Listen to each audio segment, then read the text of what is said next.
अस्सलामु अलैकुम वरहमतुल्लाहि वबरकातुहू। बिस्मिल्लाहिर्रहमानिर्रहीम। अल्हम्दुलिल्लाहि रब्बिल आलमीन वस्सलातु वस्सलामु अला सय्यिदिल मुरसलीन नबियना मुहम्मद व अला आलिहि व सहबिहि अजमाइन। अम्मा बाद फ़अऊज़ु बिल्लाहि मिनश शैतानिर रजीम।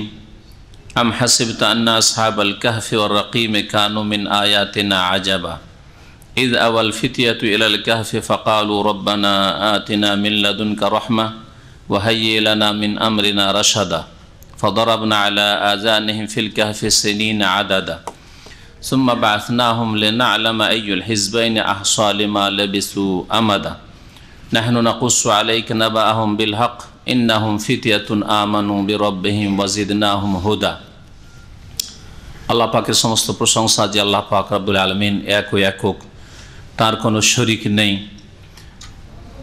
এবং তিনি মানব জাতিকে হেদায়েতের জন্য আম্বিয়া রসুলগণ পাঠিয়েছেন, ওহী নাযিল করেছেন। সালাত এবং সালাম নাযিল প্রিয় নবী মুহাম্মদ রাসূলুল্লাহ সাল্লাল্লাহু আলাইহি ওয়াসাল্লামের উপর, যাকে আল্লাহ পাক রব্বুল আলামিন ওহী দ্বারা, কোরআন কারীম দ্বারা সম্মানিত করেছেন। আল্লাহ পাক রব্বুল আলামিন তাকে ওহীর মাধ্যমে বহু অদৃশ্যের কথা, গায়েবের কথা, অতীতে বা ভবিষ্যতে যা ঘটেছে বা ঘটবে সে সম্পর্কে আল্লাহ পাক জানিয়েছেন। তবে যতটুকু আল্লাহ জানিয়েছেন ততটাই তিনি জানেন। তার কাছে গায়েব অদৃশ্যের কথা, কাজ সম্পর্কে জানার কোনো চাবি বা ক্ষমতা ছিল না যে যখন যা ইচ্ছা তাই জেনে নেব। যদি রাসূলুল্লাহ সাল্লাল্লাহু আলাইহি সাল্লামের কাছে এই ক্ষমতা না থাকে, তাহলে তার ছাড়া অন্য কোনো মানুষের কাছে, ওলি বুজুর্গের কাছে কি করে এই ক্ষমতা হতে পারে, যারা দূর থেকেই আড়ের কথা, অদৃশ্যের কথা, গায়েবের কথা জানতে পারে। এই রকমের আকীদা যদি কেউ রাখে তাহলে সেটা ইসলাম নয়, বরং সেটা তাদের তৌহিদের শিরক, বড় শিরক, আল্লাহর সাথে শরীক করা। আল্লাহ পাক আলিমুল গায়ব ওয়াশ শাহাদা, তিনি দৃশ্য অদৃশ্য যেমন জানেন তেমনি অন্য কেউ জানেন। যারা এরকম আকীদা রাখে তারা বড় শিরকে লিপ্ত রয়েছে। আল্লাহ পাক যেন আমাদেরকে তৌহিদ বুঝার, কোরআন কারীম বুঝার এবং তা জীবনের প্রত্যেকটি ক্ষেত্রে বিশ্বাস করার, বাস্তবায়ন করার তৌফিক দান করেন। আমাদের তাফসীরের বিষয়বস্তু হচ্ছে সূরা কাহফ। সূরা কাহফের আয়াত নম্বর 9 থেকে আজকে তাফসীর করব, যে আয়াতগুলিতে আল্লাহ পাক রব্বুল আলামিন গুহাবাসী কয়েকজন যে যুবক প্রাচীন যুগে তারা ঈমান নিয়ে এসেছিল, আল্লাহর প্রতি বিশ্বাস করেছিল, আল্লাহ পাকের সেই যুগের নাযিলকৃত দ্বীনের প্রতি বিশ্বাস করেছিল, তারা জাতির যে শিরক কুফরি ছিল, জাতির যে জালেম কাফের শাসক ছিল, তাদের যে শিরক কুফরি ছিল তা তারা অস্বীকার করেছিল এবং এর জন্য তারা দেশ থেকে হিজরত করেছিল। হিজরত করে গিয়ে গুহায় আশ্রয় নিয়েছিল। আর গুহাকে আরবি ভাষায় কাহাফ বলা হয়, সেজন্য এদেরকে বলা হয়েছে আসহাবুল কাহাফ, মানে গুহাবাসী। এই গুহাবাসীদের কাহিনী নবী করিম সাল্লাল্লাহু আলাইহি সাল্লামের উপর কোরআনে কারীম নাযিল হয়েছে এবং আরব মুশরিকরা জিজ্ঞাসা করলে নবী করিম সাল্লাল্লাহু আলাইহি সাল্লাম এই আয়াতগুলি তাদেরকে শুনিয়ে দেন। আমরা সরাসরি তাফসীর শুরু করি, লম্বা ঘটনা না বয়ান করি, কারণ ঘটনা বর্ণনা করলে আবার আজকের পুরো সময়টাই তাতে লাগবে। আয়াতের সাথে সাথে তাদের ঘটনাটা পেশ করব। আল্লাহ পাক রব্বুল আলামিন দীর্ঘদিন তাদেরকে গুহায় ঘুমন্ত অবস্থায় রাখলেন। ঘুম ভাঙলো 309 বছর পরে। তাদের যখন ঘুম ভাঙলো, খিদা লেগেছে, বাজারে তাদের একজনকে পাঠালেন, চুপচাপ যাও, জানায়ও না। এবং তাদের ধারণা যে সকালবেলা ঘুমিয়েছিলাম, এখন বৈকাল হয়েছে, তার মানে একদিন অথবা একদিনের কিছু অংশ পার হয়েছে, অথচ 309 বছর অতিবাহিত হয়ে গেছে। সুবহানাল্লাহ। ঘুমের অবস্থায় যদি এই অবস্থা হয় যে 309 বছর ঘুমিয়ে মনে হচ্ছে যে সকাল থেকে বিকাল হয়েছে, কয়েক ঘন্টার ঘুম হয়েছে, তাহলে মৃত অবস্থায় যে মানুষ কবরে থাকবে, বরজাখী জীবনে থাকবে, তারপরে আল্লাহ পাক উঠাবেন হিসাবের জন্য, হ্যাঁ, এটা কেমন মনে হবে, তাই না? অথচ হাজার হাজার বছর হয়তো কবরে বা আত্মার জগতে এরকম পড়েছিল। তারপর যে আল্লাহ পাক রব্বুল আলামিন ঘুম থেকে 309 বছর পরে মানুষকে উঠাতে পারেন, সেই আল্লাহ কি মৃত ব্যক্তিকে উঠাতে পারেন না? এ কথাই শিক্ষা দেওয়া হয়েছে। এই আখিরাত, পরকালের পুনরুত্থান, আবার উঠাবেন এবং আল্লাহর সামনে হাজির হইতে হয় প্রত্যেক মানুষকে, মুসলিম অমুসলিম, সৎ অসৎ, ভালো মন্দ সকলকে আল্লাহর সামনে জবাবদেহি করতে হবে, এই বিষয়টাই বিশেষ করে এখানে শেখানো হয়েছে। এছাড়া বহু শিক্ষণীয় বিষয় রয়েছে ঘটনাবলিতে, যা ইনশাআল্লাহ তাআলা যতদূর আমরা পারবো বয়ান করব।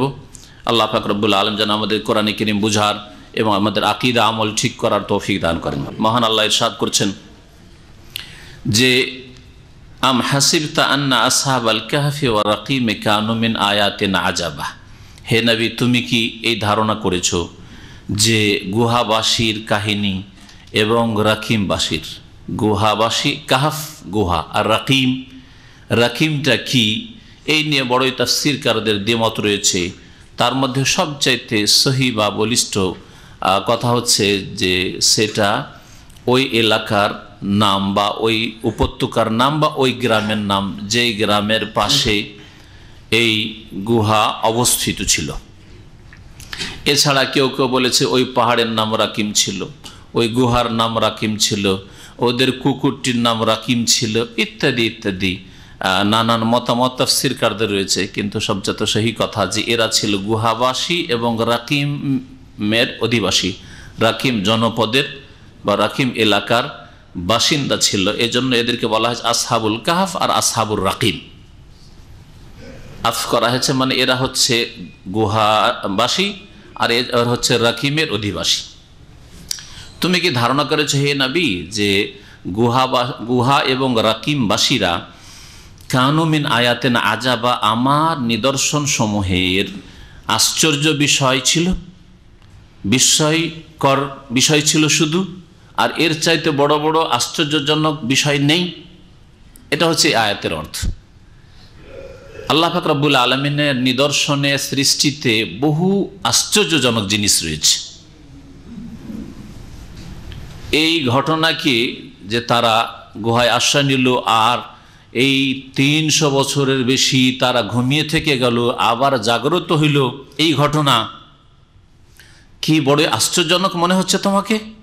না, এটা এত বড় আশ্চর্যজনক নয়। এর চেয়ে বড় আশ্চর্যজনক আল্লাহ পাকের অনেক সৃষ্টি আছে।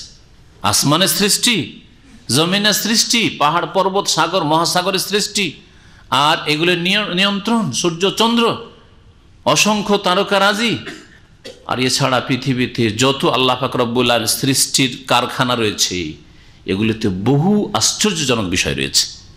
এটা হচ্ছে এই আয়াতের উদ্দেশ্য, যে এটাই শুধু আশ্চর্যজনক ঘটনা নয়, বরং আল্লাহ পাকের সৃষ্টিতে এর চাইতে বড় বড় বিস্ময়কর বিষয় রয়েছে, আশ্চর্যজনক বিষয় রয়েছে। তারপরে আল্লাহ পাক বর্ণনা করছেন তাদের ঘটনা, যে তাদের ঘটনা এই ছিল যে ইজ আওয়াল ফিতিয়াতু ইলাল কাহফ, স্মরণ করো ওই প্রাচীন যুগের ঘটনাকে, যখন কয়েকজন যুবক, ফিতিয়া ফাতানের বহু বচন, ফাতান এক যুবককে বলা হয়, ফিতিয়া অনেকগুলি যুবক, বেশ কিছু যুবকরা তারা আশ্রয় নিয়েছিল গুহায়। ইজ আওয়াল ফিতিয়াত, আওয়া মানে আশ্রয় নেওয়া, এরা গুহায় আশ্রয় নিয়েছিল। ফাকালু, এবং তারা বলেছিল আল্লাহ পাকের কাছে দুয়ায়, রব্বানা আতেনা মিন লাদুনকা রহমা, হে আমাদের প্রতিপালক আমাদেরকে তোমার পক্ষ থেকে দয়া দান করো, অনুগ্রহ দান করো, অনুগ্রহ বর্ষণ করো আমাদের। আতেনা মানে আমাদেরকে দাও, সহজ ভাষায়। রহমত তোমার পক্ষ থেকে আমাদেরকে দান করো। রহমত হচ্ছে আল্লাহ পাকের পক্ষ থেকে। আল্লাহ পাক যাকে রহমত দান করেন, অনুগ্রহ করেন, সেই ব্যক্তি অনুগ্রহ পেতে পারে। ওয়াহাইয়ে লানা মিন আমরিনা রাশাদা, এবং আমাদের কাজকে আমাদের জন্য সুষ্ঠুভাবে পরিচালিত করো। হাইয়া ইউহাইয়া মানে প্রস্তুত করে দেওয়া, পরিচালিত করা। আর রাশাদ মানে সুষ্ঠু কোনো জিনিস হওয়া, সঠিক হওয়া, সঠিকভাবে সুষ্ঠুভাবে আমাদের কাজকর্মকে পরিচালিত করো। যেই পথে নেমেছেন, যে রাস্তায় চলছেন, যে অবস্থায় আছেন, ওই অবস্থায় আল্লাহ যেন সুষ্ঠুভাবে কাজকর্মকে, জীবনযাপনকে সম্পাদিত করেন। এটা হচ্ছে হাইয়ে লানা মিন আমরিনা রাশাদার অর্থ। আপনি যদি দোয়া করেন, আল্লাহ আমাকে ভালোভাবে পরিচালিত করে দুনিয়া, দিন দুনিয়ার কল্যাণ করো, অত্যন্ত ব্যাপক তাহলে দোয়া। এই ছিল গুহাবাসীদের দোয়া আল্লাহ পাকের কাছে। আল্লাহ পাক বলছেন, ফাদারাবনা আলা আযানিহি ফিল কাহফি সিনিনা আদাদা, আমি তাদের কানের ওপর নিদ্রার পর্দা ফেলে দিলাম। দারাবা আদরব মানে ঢেলে দেওয়া বা ফেলে দেওয়া। এই হচ্ছে অর্থ। জারাবার মানে মেরে দেওয়া হয়, এখানে মেরে দেওয়ার অর্থ নেই। দারাবার প্রসিদ্ধ অর্থ হচ্ছে কি? মারা। দারাবার আর একটি অর্থ হচ্ছে ভ্রমণ করা, সফর করা। এদা দারাবতু ফি সাবিলিল্লাহ, কোরআনের ভাষায় রয়েছে, তোমরা যখন আল্লাহর রাস্তায় ভ্রমণ করবে, সফর করবে, তাহলে দারাবার একটি অর্থ হয় না, একটা আরবি শব্দের একাধিক অর্থ হয়। অন্য ভাষায় তো রয়েছে, কিন্তু আরবি ভাষাতে আরও বেশি রয়েছে। শব্দ এক, কিন্তু ক্ষেত্র বিশেষে অর্থ একেবারে বিপরীত অথবা অন্য রকমের। ভাবতে পারেন না যে এই শব্দ এত দূরের অর্থ যেতে পারে, কিন্তু যারা আরবি ভাষা সম্পর্কে অকেফাল, তারা ক্ষেত্র বিশেষে সেই অর্থ ঠিক করে নির্ধারিত করতে পারবে। দারাবা মানে আর একটি হচ্ছে বর্ণনা করা। অদরিবুল্লাহ মাসালান, তাদের জন্য দৃষ্টান্ত বর্ণনা করো, জি, বর্ণনা করা। তো এখানে ফেলে দেওয়ার অর্থে, লাগিয়ে দেওয়ার অর্থে রয়েছে। আল্লাহ পাক কি বলছেন? তাদের কানের ওপর আমি লাগিয়ে দিলাম। কি লাগিয়ে দিলাম? ঘুমের পর্দা। ঘুমের পর্দা, হইচইয়ের আওয়াজ যখন হচ্ছে, সেই সময় যদি কানের উপর আল্লাহ একটা পর্দা না ফেলে দেন, তো ঘুম আসবে না, ঘুম আসবে না। যখন গভীর ঘুম আসছে, না হইচই হচ্ছে, যারা মার্কেট এরিয়াতে বসবাস করেন তারা বুঝেন, যারা রেল স্টেশন বা রেল লাইনের পাশে যাদের বাড়ি ঘর রয়েছে, অথবা স্টেশনে কোনোদিন রাত কাটিয়েছেন, তারা বুঝেন, তাই না? প্রথম দিকে 2-4 দিন ঘুম আসে না, আর তারপরে সারা রাত ট্রেন যাচ্ছে, বাস যাচ্ছে, মানুষ কত হইচই করছে মার্কেট এরিয়াতে, জোবেল জোবেল জোবেল, হাসা হাসা হাসা ও করছে, কোনো চিন্তা নেই, আরামসে ঘুমাচ্ছেন, জানালা খুলেও ঘুমাচ্ছেন, তাই না? কিন্তু প্রথম দিকে 2-4 দিন খুব কষ্ট হয়েছে, ঘুম আসেনি। তো কানের ওপর আল্লাহ পাক যদি এই পর্দা না ফেলে দিতেন নিদ্রার, তাহলে ডিস্টার্বে মানুষের ঘুম আসতো না। আল্লাহ পাক রব্বুল এদের ওপর নিদ্রার পর্দা ফেলে দিয়েছেন। আল্লাহ বলছেন ফিল কাহফে, গুহাই, অল্প সময়ের জন্য। মানুষের স্বভাব হচ্ছে 2-4-5 ঘন্টা ঘুমিয়ে এমনিতে ঘুম ভেঙে যায়, 2-5 ঘন্টা ঘুমিয়ে এমনিতেই ঘুম ভেঙে যায়। এটা যারা আসল প্রকৃতির ওপর রয়েছে, তারা ঠিক ওইভাবে ঘুম ভেঙে যায়। ছোট বাচ্চা যেমনই 5-6-7 ঘন্টা ঘুম হয়ে গেছে, আর মোটেই ঘুম আসবে না, ওকে কোনো মতে আপনি বিছানা রাখতে পারবেন না, লাফিয়ে উঠে যাবে। কিন্তু যাদের প্রকৃতি বিক্রি হয়ে গেছে, সাবালক হয়ে গেছে, সিয়ানা হয়েছে, এখন বয়স বেশি হয়েছে, ঘুমের শেষে নাই, ঘুমের সকালবেলা ঘুম, আবার জোর পর ঘুম, আসর পর ঘুম। হ্যাঁ, বিশেষ করে রোজার দিনে ঘুম ছাড়ার আছেই বা কি? আজকালকার একশন মুসলিমদের না, সারাদিন শুধু ঘুম আর ঘুম। হ্যাঁ, সারা রাত ঘুমিয়েছে, আবার সকালবেলা সুবহানাল্লাহ ফজর পড়েছে 4:30-5টায়, ফজর শেষ হয়ে যায় 4:30টায়, ঘুমিয়েছি 10:30, 11টা বেজে যাচ্ছে, ঘুমই শেষ হয় না, ঘুমই শেষ হয় না। এদের জুমা ছুটতে যাচ্ছে, এই যাই নামাজ নিয়ে দৌড় দৌড় দৌড়, জুমা পেলো না, বাইরে রোদ্রে নামাজ পড়ে দিল টান। জুমা পড়া মুসলিম, এরা 5 ওয়াক্ত মুসলিম, নামাজ পড়া মুসলিম নয়, যারা এইরকম চরিত্রের। তাহলে এদের প্রকৃতি বিকৃত হয়েছে, ঘুমের কোনো স্টেশন নেই, থামেই না ঘুম। বিছানা লম্বা হইলে ঘুম চলে আসে, কিন্তু ছোট বাচ্চাদের কখনো এটা হবে না। ঘুম ভেঙে গেছে বাচ্চারা, ঘুম দেওয়ার চেষ্টা, কখনো ঘুমাবে না। ঠিক কিনা কথা? বাচ্চাদের পরীক্ষা করে দেখবেন, না হলে মিয়া বিবি ঘুমাইতে চাইছে, বাচ্চার নাম মোটে উঠে গেছে, ঘুমাইবে না। তো আল্লাহ পাক রব্বুল আলামিন মানুষের মধ্যে প্রকৃতি রেখেছেন যে কয়েক ঘন্টা ঘুমের পরে সাধারণত ঘুম ভেঙে যায়, কিন্তু আল্লাহ পাক বেশ কিছু বছরের জন্য তাদের ওপর, তাদের কানের ওপর ঘুমের পর্দা লাগিয়ে দিলেন। তাই আল্লাহ বলছেন ফাজারাবনা আলা আযানিহিম, তাদের কানের ওপর ঘুমের পর্দা লাগিয়ে দিলাম। ফিল কাহফে, গুহাই অবস্থানকালে, সিনিন আদাদা, বেশ কয়েক বছরের জন্য।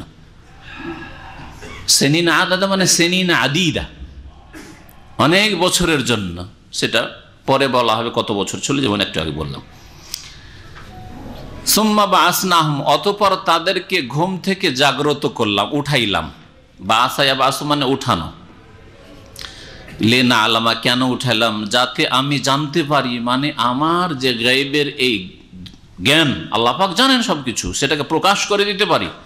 আইয়ুল হিজবাইনে আহসা লিমা লাবেসু আমাদা, যে 2 দলের মধ্যে কোন দল তাদের অবস্থান কাল সম্পর্কে অধিক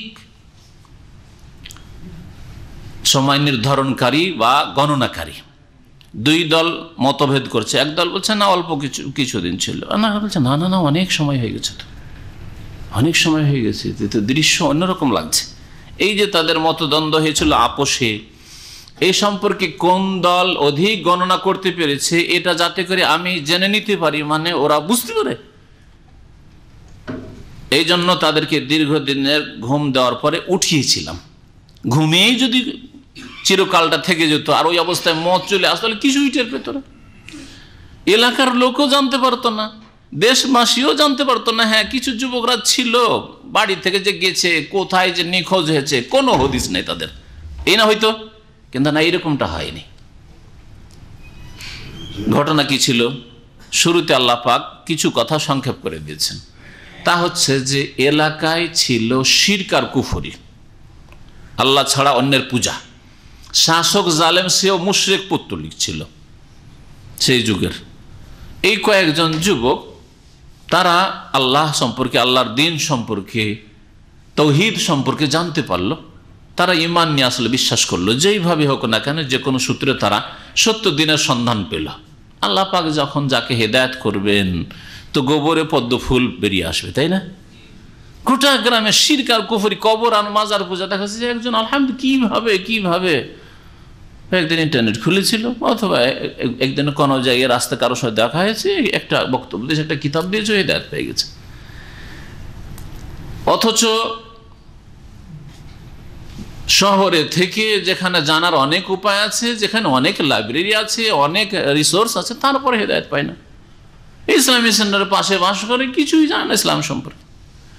তো আল্লাহ পাকের রহমত, হ্যাঁ, আল্লাহ পাক রব্বুল আলমিনের খাস অনুগ্রহ তাদের উপর। তো এই যুবকরা যখন সঠিক দিনের সন্ধান পেল, জানাজানি হয়ে গেল এলাকায়, শহরে, এমনকি শাসক পর্যন্ত, প্রশাসন পর্যন্ত খবর পৌঁছে গেল যে দেশে কিছু যুবকরা এইরকম তৈরি হয়েছে যারা বলছে যে না, তোমাদের ধর্মকর্ম বাতিল, সব ঠিক না। সরকার অর্ডার দিল যে ধরো এদেরকে, কোথায় আছে এদেরকে ধরো, এদেরকে খুন করবে, ফাঁসিতে চড়াবে ইত্যাদি। তখন এরা আপোষে যুক্তি করে চলো কোনো জায়গায় আত্মগোপন করি, আশ্রয় নি। এই গুহায় গিয়ে আশ্রয় নিল। গুহায় যেমনই গেল তেমনই তাদের ঘুম চলে আসলো, আর অলৌকিক ঘুম, মুজিজার ঘুম, আশ্চর্য, চোখ খোলা ঘুম। গুহার চত্বর, বিশাল চত্বর, প্রশস্ত জায়গা, এমন নয় যে একেবারে সুড়ঙ্গ, মানে সংকীর্ণ জায়গা, তা না, প্রশস্ত জায়গা। বাতাস ঢুকছে, সূর্য আসছে সকালবেলা সন্ধ্যাবেলা, কিন্তু তাপ লাগছে না, পাশ কাটিয়ে যাচ্ছে। এগুলি আল্লাহ পাক রব্বুল আলামিনের পক্ষ থেকে তাদের জন্য এক রকমের অলৌকিকত্ব। তো মহান আল্লাহ তাদের কথা সম্পর্কে ইরশাদ করছেন যে নাহনু নাকুসসু আলাইকা নাবাআহুম বিল হক, আমি আল্লাহ, হে নবী, তোমার সামনে আমি ঘটনা বর্ণনা করছি, তাদের সংবাদ পেশ করছি।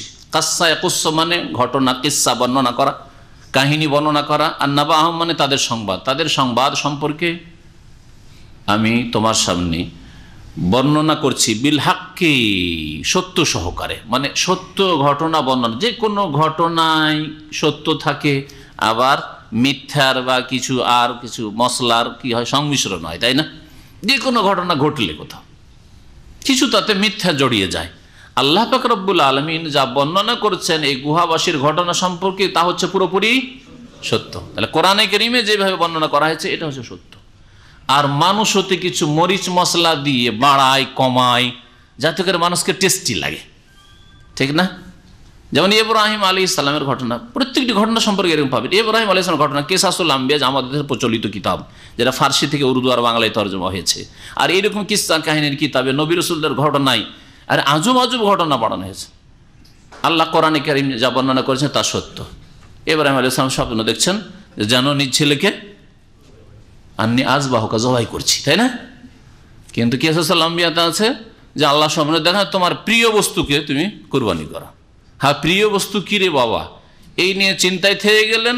আর থেকে এক ঘটনা কিসাসুল আম্বিয়ার হচ্ছে প্রতিদিন 200 করে উট কুরবানি করলেন। আর এক ঘটনা বর্ণনা করেছে যে প্রতিদিন 100 করে, 3 দিনে 300। আর কেউ বলছে যে 3 দিনে 600 উট কুরবানি করে দিলে, যে প্রিয় বস্তু, কিন্তু কাজ হচ্ছে না। তৃতীয় দিন আবার স্বপ্ন দেখছেন তোমার প্রিয় বস্তু কুরবানি করো। এগুলি কি মরিচ মশলা, মিথ্যা কথা, বুঝতে পেরেছেন না? এরকমই সাদ্দাদের কাহিনী, মিথ্যা কথা। এইরকমই বহু কাহিনী রয়েছে যেগুলি হয় আসলে টোটালি মিথ্যা, আর না হলে তাতে মিথ্যার সংমিশ্রণ ঘটেছে। এই জন্য আল্লাহ পাক বলছেন এখানে যে এদের ঘটনা হে নবী তোমাকে আমি বয়ান করছি বিল হক, সত্য সহকারে, যা কোরআনে কারীমে বর্ণনা করেছেন তা সত্য। কি সেটা? ইন্নাহুম ফিতিয়াহ, এরা কয়েকজন যুবক ছিল, আমানু বিরব্বিহিম, তারা তাদের প্রতিপালক রবের প্রতি ঈমান নিয়ে এসেছিল, ওয়াজিদনাহুম হুদা, আর আমি আল্লাহ তাদের হেদায়েতকে বৃদ্ধি করেছিলাম।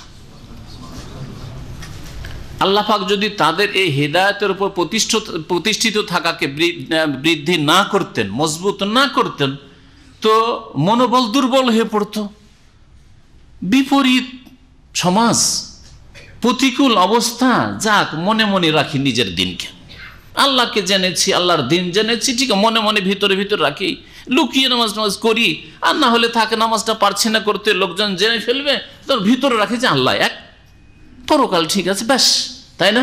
অনেক অমুসলিম এই ভয়ে হয় ক্ষমতা চলে যাবে, আর না হলে সমাজ থেকে বিতাড়িত হইতে হবে, না হলে বংশ থেকে নির্যাতিত হইতে হবে, ইত্যাদি যে কোনো কারণে ভিতরে ভিতরে রেখে দিচ্ছে। ঈমান মজবুত না হওয়ার কারণে আল্লাহ পাক তাদের হেদায়েতকে বৃদ্ধি করার তৌফিক দেননি, সেই জন্য। কিন্তু আল্লাহ এদেরকে সম্পর্কে বলছেন কি? জিদনাহুম হুদা, এদের হেদায়েতকে আমি বৃদ্ধি করে দিয়েছিলাম, যার ফলে না আত্মীয় স্বজন যাক, জমি জায়গা ধন সম্পদ যাক, বাড়ি ঘর যাক, হিজরত করব। হিজরত করে তাও কোথায়? যে প্রশস্ত দেশ আছে, পশ্চিমা দেশ, গরিব দেশ থেকে হিজরত, আজকালকার হিজরত না, গুহায় হিজরত, গুহায় গিয়ে আশ্রয় নিলেন তারা। আল্লাহ পাক বলছেন যে তাদের হেদায়েতকে বৃদ্ধি করেছি। তাফসীর কারগণ, মুহাদ্দিসিনে কেরাম, ইমাম বুখারী রহমতুল্লাহ আলাইহি তার ঈমানের অধ্যায় এই আয়াতের অংশটুকু পেশ করেছেন, আর তা দিয়ে দলিল প্রমাণ পেশ করেছেন যে মানুষের ঈমান বাড়ে, মানুষের ঈমান বাড়ে।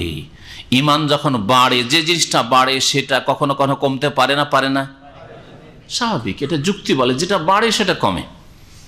নদীর পানি বা বন্যার পানি বেড়েছে, তার মানে কখনো কম থাকে, ঠিক কিনা? ঈমান বাড়ে, তার মানে কমেও। বাড়ে কি করলে? ভালো কাজ করলে ঈমান বাড়ে, গুনার কাজ করলে ঈমান কমে। খুব সহজ কথা এটা। এটা হচ্ছে আহলে সুন্নাত ওয়াল জামাতের আকীদা, বিশ্বাস, যে মুমিন মানুষদের নেক আমলের কারণে বেশি সৎকর্মশীল হবে, ঈমান বৃদ্ধি পায়। আর পাপিষ্ট গুনাহগারদের, যারা মুসলিম সমাজের আল্লাহ পরকালে বিশ্বাস আছে কিন্তু পাপ বাড়ছে, যত পাপ বাড়বে তত ঈমান কমবে। পক্ষান্তরে কিছু ফুকাহারা এখানে সঠিক রাস্তা হারিয়েছে, আর কিছু বিদআতপন্থীরা হারিয়েছে। কিছু বিদআতপন্থী যেমন মুরজিয়া, এরা বলছে ঈমান মানে ঈমান, আবু বকরের ঈমান আর একটা মূর্খ, অশিক্ষিত, একটা পাপিষ্ট, মদখোর, একটা জেনাকারী, একটা খনি, দুটো ঈমান সমান। এটা আমরা বিবেকে ধরে, এটা হচ্ছে মুরজিয়া আকীদা। ঈমানের জন্য শুধু কালিমা পড়ে না, বা কালিমা পড়ার প্রয়োজন নয় হয়তো অনেকের কাছে, অন্তরের বিশ্বাস যথেষ্ট। এটা যুক্তিসঙ্গত না? ঈমানের সংজ্ঞা হচ্ছে অন্তর থেকে বিশ্বাস করা, যে আল্লাহ বিশ্বাস করতে বলেছেন, মুখে স্বীকৃতি দেওয়া, স্বীকার করা, সাক্ষী দেওয়া, আর কাজে পরিণত করা। এই তিনটি বিষয়ের সমষ্টির নাম হচ্ছে ঈমান। তাহলে এই তিনটি বিষয়ের সমষ্টির নাম যখন ঈমান, তখন আমলের বিষয় যে যত বেশি অগ্রগামী হবে তার ঈমান তত ভালো হবে, তত মজবুত হবে, ঠিক না? বাড়বে তত। আর আমলে যত ঘাটতি হবে তত ঈমান দুর্বল হবে। আর কিছু কিছু ফিকহ, নাম ধরার প্রয়োজন নেই, কারণ অনেক সময় নাম ধরলে মানুষকে কষ্ট লাগে, কিন্তু আসল বিষয়টা জেনে নেওয়া যথেষ্ট। আমরা অতক্ষণ পর্যন্ত নাম ধরে বলতে চাই না যতক্ষণ বিনা নামে সংশোধন হয়ে যায়। নাম না বলে যদি সংশোধন হয়ে যায় তাহলে আমাদের নাম ধরার কোনো প্রয়োজন করে না। যখন দেখি যে না, জাতি বুঝবেই না নাম না ধরে, ওরা ভাবে যে আমরাই হক্কানি হয়ে আছি, আমরাই ঠিক আছে, অথচ বিদাতি, তখন নাম ধরার প্রয়োজন লাগে। তো কিছু ফুকাহারা এই ক্ষেত্রে না ভুল করেছেন। তারা বলছে যে ঈমান হচ্ছে একটা বস্তুর নাম, আর সেটা বাড়ে না আর কমে না, বাড়েও না কমে না। এটা কোরআনে কারীমের বহু আয়াতের পরিপন্থী, আর রাসূলুল্লাহ সাল্লাল্লাহু আলাইহি ওয়াসাল্লামের বহু হাদিসের পরিপন্থী। একজন লোক গুনাহে লিপ্ত আছে, আর একজন লোক গুনাহ করেন না, অন্তত বৈধ জীবনযাপনে আছে, তা দুটো লোকের ঈমান সমান হইতে পারে? একটা লোক রাস্তা দিয়ে হাঁটছে, বিড়ি সিগারেট খায়, আর একটা লোক বিড়ি সিগারেট টানছে, বলছে দুটোর ইমান সমান। একটা লোক মদ খাচ্ছে, মদের আসরে বসে, তাসের আসরে বসে আছে, জুয়া খেলছে, আর একটা লোক না, কমপক্ষে নামাজের সময় নেই, সে যেন এমনি বসে আছে। দুটো লোক সমান? কখনো সমান। দুটো লোকের ইমান সমান না, কখনো সমান হতে পারে না। ওরা বলছে আমল আলাদা, ইমান আলাদা। ভুল কথা এগুলি। আমলের কারণে নেক আমল বাড়লে ইমান বাড়ে। এমনকি ইমান, ইমান যেটা অন্তরের বিষয়, ইমান মানে কি? বিশ্বাস। ইমান যে বিশ্বাস, বিশ্বাসও কম বেশি আছে,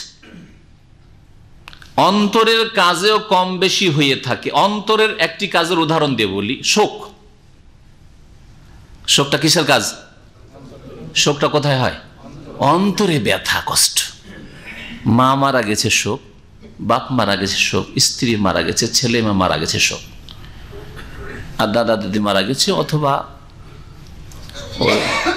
চাচাতো ভাই মারা গেছে, হ্যাঁ, গ্রামের এক বন্ধু মারা গেছে, সবগুলি শোক।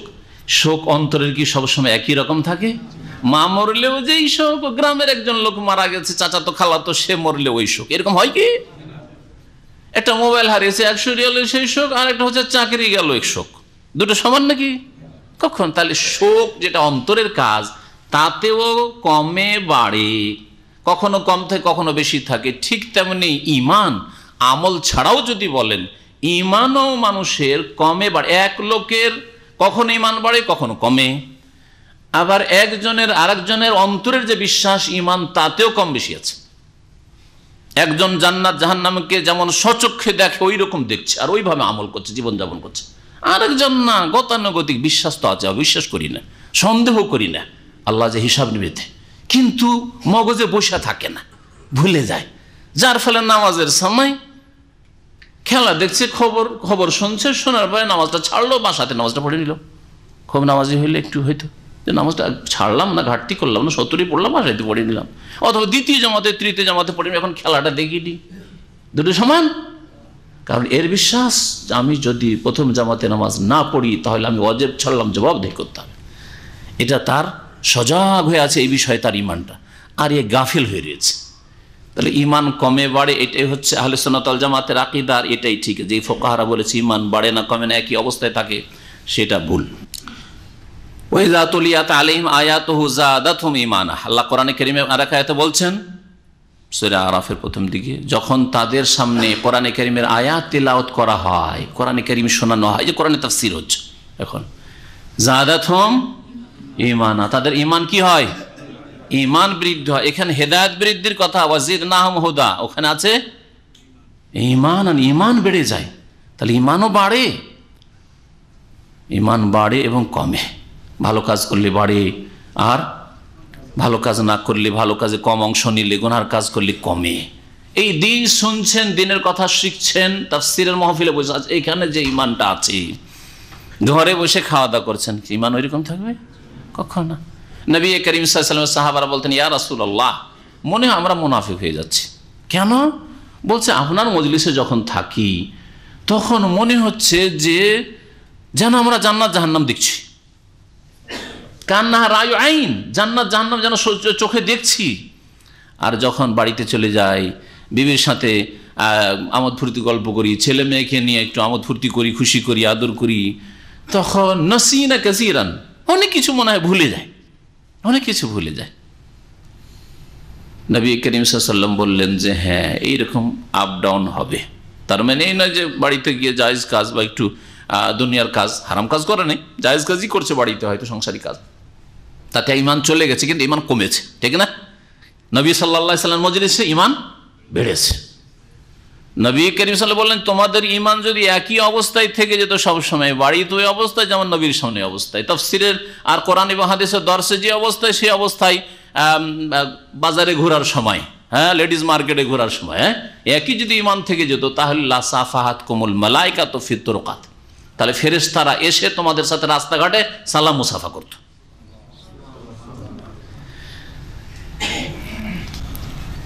আল্লাহ পাক বলছেন যে এদের হিদায়াতকে বৃদ্ধি করেছিলাম, যার ফলে তারা দিনের উপরে এমন অটল হয়ে গেল, জান যায় যায়, জীবনের পরোয়া না করে, কোনো ঝুঁকি না মনে করে দেশ ছাড়ো, গুহায় গিয়ে আশ্রয় নিলাম। ধরে নিবে, হয়তো বেশি দূরে যাওয়ার চেষ্টা করলে যাক, শহরের বাইরে গিয়ে কিছু দূরে গিয়ে এটা গুহা পেয়েছে, গুহায় ঢুকে পড়ি। আল্লাহ যা করে। আল্লাহ পাক বলছেন ওয়ারাবাতনা আলা কুলুবিহিম, আর তাদের অন্তরের ওপর বেঁধে দিলাম, মানে অন্তরকে মজবুত করে দিলাম। রাবাতা আল কলব আরবিতে বলা হয় কারো অন্তর যদি মজবুত হয়ে যায়, মনোবল মজবুত হয়ে যাওয়া। মানুষ যে কোনো ক্ষেত্রে সফল হয় জিতে যখন মনোবল মজবুত হয়। আর মনোবল যদি হেরে যায়, মনোবল যদি দুর্বল হয়ে যায়, আর কতই না শক্তি থাক, শক্তি আর প্রযুক্তি আর সেনাবাহিনী ধন জন ইত্যাদি শক্তি থাক, একেবারে ভেঙে পড়বে। মনোবলটাই হচ্ছে আসল বল। আল্লাহ পাক তাই বলছেন ওয়ারাবাতনা আলা কুলুবিহিম, তাদের অন্তরকে আমি মজবুত করে দিলাম, দৃঢ় করে দিলাম। ইজকাম, যখন তারা দাঁড়িয়েছিল, মানে বাড়ি থেকে চলে যাবে, এখন বেরিয়ে দেশ থেকে বেরিয়ে চলে যাব, শহর থেকে, অথবা তৌহিদের জন্য দাঁড়িয়েছিল, ঘোষণা করেছিল যে এক আল্লাহ ছাড়া আর কারো ইবাদত করব না। ফাকালু, তখন তারা বলেছিল রব্বনা রব্বুস সামাওয়াতি ওয়াল আরদ, আমাদের প্রতিপালক তো তিনি যিনি আসমান সমূহ এবং পৃথিবী জমিনের প্রতিপালক, রব। লান্নাদু আমিন দুনিহি ইলাহান, তাকে বাদ দিয়ে কোনো এলাহ উপাস্যকে আমরা কখনো ডাকবো না, কখনো হরে রামও বলবো না, আর কখনো ইয়া গাউসুল আজম ইয়া গরিব নওয়াজ বলবো না। লান্নাদু আমিন দুনিহি ইলাহ, আল্লাহকে বাদ দিয়ে আর কাউকে ডাকবো না এলাহ উপাস্য বলে। তাহলে যারা এসব ডাকে ইয়া গাউসুল আজম মাদাদ হয়, ইয়া গরিব নওয়াজ গরিবের দাতা, আর যদি হরে রাম হরে কৃষ্ণ, তারা মুশরিক। আর এই যুবকরা যাদেরকে আল্লাহ সম্মানিত করেন, কিয়ামত পর্যন্ত যাদের ঘটনা তেলাওয়াত হবে, তারা ঘোষণা করেছিল আল্লাহকে বাদ দিয়ে কাউকে কোনোদিন আমরা ডাকবো না, আহ্বান করবো না। লাকাদ কুলনা ইযান শাতাতা, যদি আল্লাহ ছাড়া কাউকে জীবনে কখনো ডাকি, কোন ওলি বুজুর্গকে, দেব দেবীকে, লাকাদ কুলনা ইযান শাতাতা, তাহলে তো আমরা বড়ই সীমা লঙ্ঘনের কথা বললাম। শাতাতা মানে বাড়াবাড়ি কথা, সীমা লঙ্ঘনের কথা, এটা শাব্দিক অর্থ। তাফসীরকারগণ বলেছেন শাতাত বাড়াবাড়ি কথা মানে বাতিল কথা, বাতিল কথা হচ্ছে বাড়াবাড়ি কথা, বাতিল কথা, মিথ্যা কথা হচ্ছে বাড়াবাড়ি কথা, যেটা সত্য নয়। আল্লাহ ছাড়া কাউকে ডাকা, আল্লাহ ছাড়া কারো ইবাদত করা, কাউকে সিজদা করা, কাউকে মনে করা যে দিতে পারে, হ্যাঁ উদ্ধার করতে পারে, বানাতে পারে, এটা হচ্ছে বাতিল কথা, মিথ্যা কথা। লাকাদ কুলনা ইযান শাতাতা, যদি আল্লাহ ছাড়া কাউকে আমরা কখনো ডাকি যে বাবা গো মদত করো, বাবা গো উদ্ধার করো, বাবা গো সন্তান দাও, হ্যাঁ দেবদেবীকে ডাকি, কোন ওলি বুজুর্গ ডাকি, তাহলে আমরা সীমা লঙ্ঘনের কথা বললাম, বাতিল মিথ্যা কথা বললাম।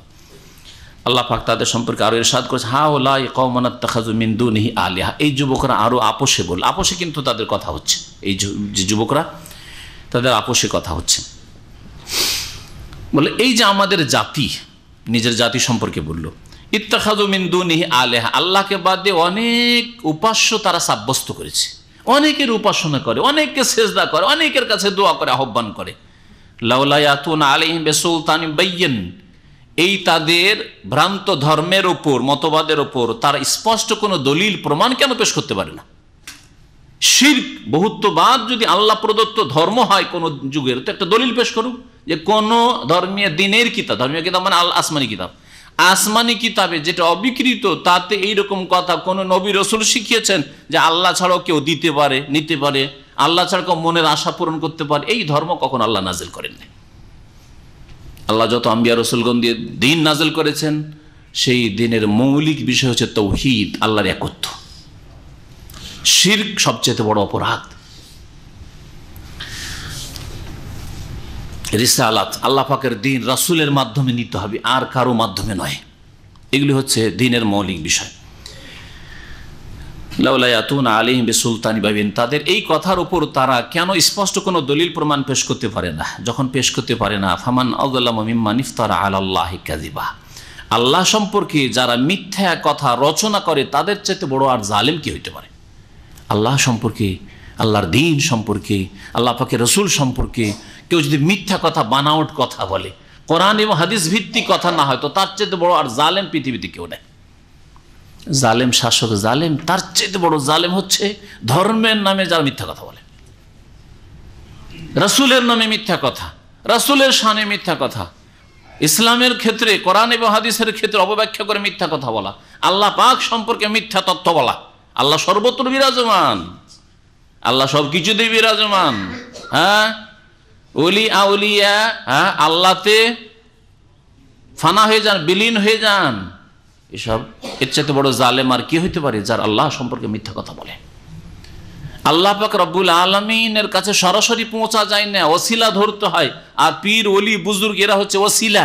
ফামান আযলামু মিম্মান ইফতারা আলাল্লাহি কাযিবা। আল্লাহ সম্পর্কে আল্লাহ পাকের এরকম সাহায্যকারী লাগে, সহযোগী লাগে, আল্লাহর কাছে পৌঁছার জন্য সোর্স লাগে, সিঁড়ি লাগে। এই সিঁড়ি লাগে না, ঈমান আর আমলের সিঁড়ি লাগে। এটা কোরআনে কারীমের কথা, এটা হচ্ছে সত্য কথা। আর বাতিল কথা, মিথ্যা কথা যা রচনা করেছে তারা, সেটা হচ্ছে মানুষ, ওলি বুজুর্গ, এদের ওসিলায়, এদের মাধ্যমে আল্লাহ পর্যন্ত পৌঁছিত, আল্লাহর কাছে দোয়া কবুল করাইতে হবে। এগুলো হচ্ছে বাতিল কথা। এইরকম বহু বাতিল কথা রয়েছে আল্লাহ সম্পর্কে, আল্লাহর দ্বীন সম্পর্কে। কোরআনের আইন দিয়ে সমস্যার সমাধান হবে না, পশ্চিমা আইন দিয়ে সমস্যার সমাধান হবে। এইরকম মিথ্যা কথা যারা বলে, তাদের চাইতে বড় জালেম আর পৃথিবীতে কেউ নাই। আল্লাহ পাক তৌহিদ নাযিল করেছেন, যারা শিরক কুফরি, কবর মাজার পূজাকে ইসলাম মনে করে, এদের চাইতে বড় জালেম কেউ নেই। ফামান আযলামু মিম্মান ইফতারা আলাল্লাহি কাযিবা। জাতিতে মুসলিম হইলেই নামাজ না পড়েও একদিন তো জান্নাত পাবো। ফামান আযলামু মিম্মান ইফতারা আলাল্লাহি কাযিবা। আল্লাহর দ্বীন সম্পর্কে যারা মিথ্যা কথা বলে, এর চাইতে বড় জালেম আর কেউ হইতে পারে না।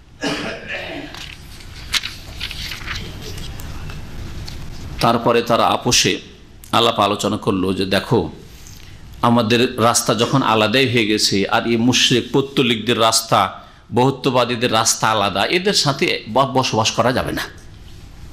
যখন আকীদা আলাদা, বিশ্বাস আলাদা, দ্বীন আলাদা হয়ে গেছে, ধর্ম আলাদা হয়ে গেছে, তাহলে এখান থেকে দেশ থেকে আলাদা হইতে হবে, দেশ থেকে পৃথক হইতে হবে। তাই তার আপোষে বলল, ওয়াইজে তাজালতুমুহুম ওয়া মা ইয়াবুদুনা ইল্লাল্লাহ। যখন তোমরা পৃথক হয়েই গেছো এদের থেকে, এই মুশরিকদের থেকে, দেশবাসীর থেকে, ওয়া মা ইয়াবুদুনা, আর যেসবের এরা পুজো করে থাকে, মানে দেবদেবীর পূজা করে থাকে, শিরিক করে থাকে, এই সব থেকে যখন আলাদা হয়েছে, তোমাদের ধর্ম আলাদা হয়ে গেছে, তোমাদের আকীদা যখন আলাদা হয়ে গেছে, তখন কি করতে হবে? এখন এখানে থাকা চলবে না। যখন তোমরা পৃথক হয়ে গেছো তাদের থেকে, ওয়াইজে তাজালতুম ওয়া মা ইয়াবুদুন, আর যেসবের তারা পুজো করে থাকে তা থেকে তোমরা পৃথক হয়ে গেছো, ইল্লাল্লাহ, আল্লাহ ছাড়া। আল্লাহ থেকে আমরা পৃথক হইনি, আল্লাহর সাথে আমরা আছি, আল্লাহর সাথে আমরা হয়েছি, আর এই দেশবাসী থেকে পৃথক হয়েছি। তার মানে আমরা কমজোর নই, দুর্বল নই, কারণ আমাদের সাথে আল্লাহ আছেন। এই অনুভূতি আপনাকে রাখতে একজন মুসলিম হিসাবে।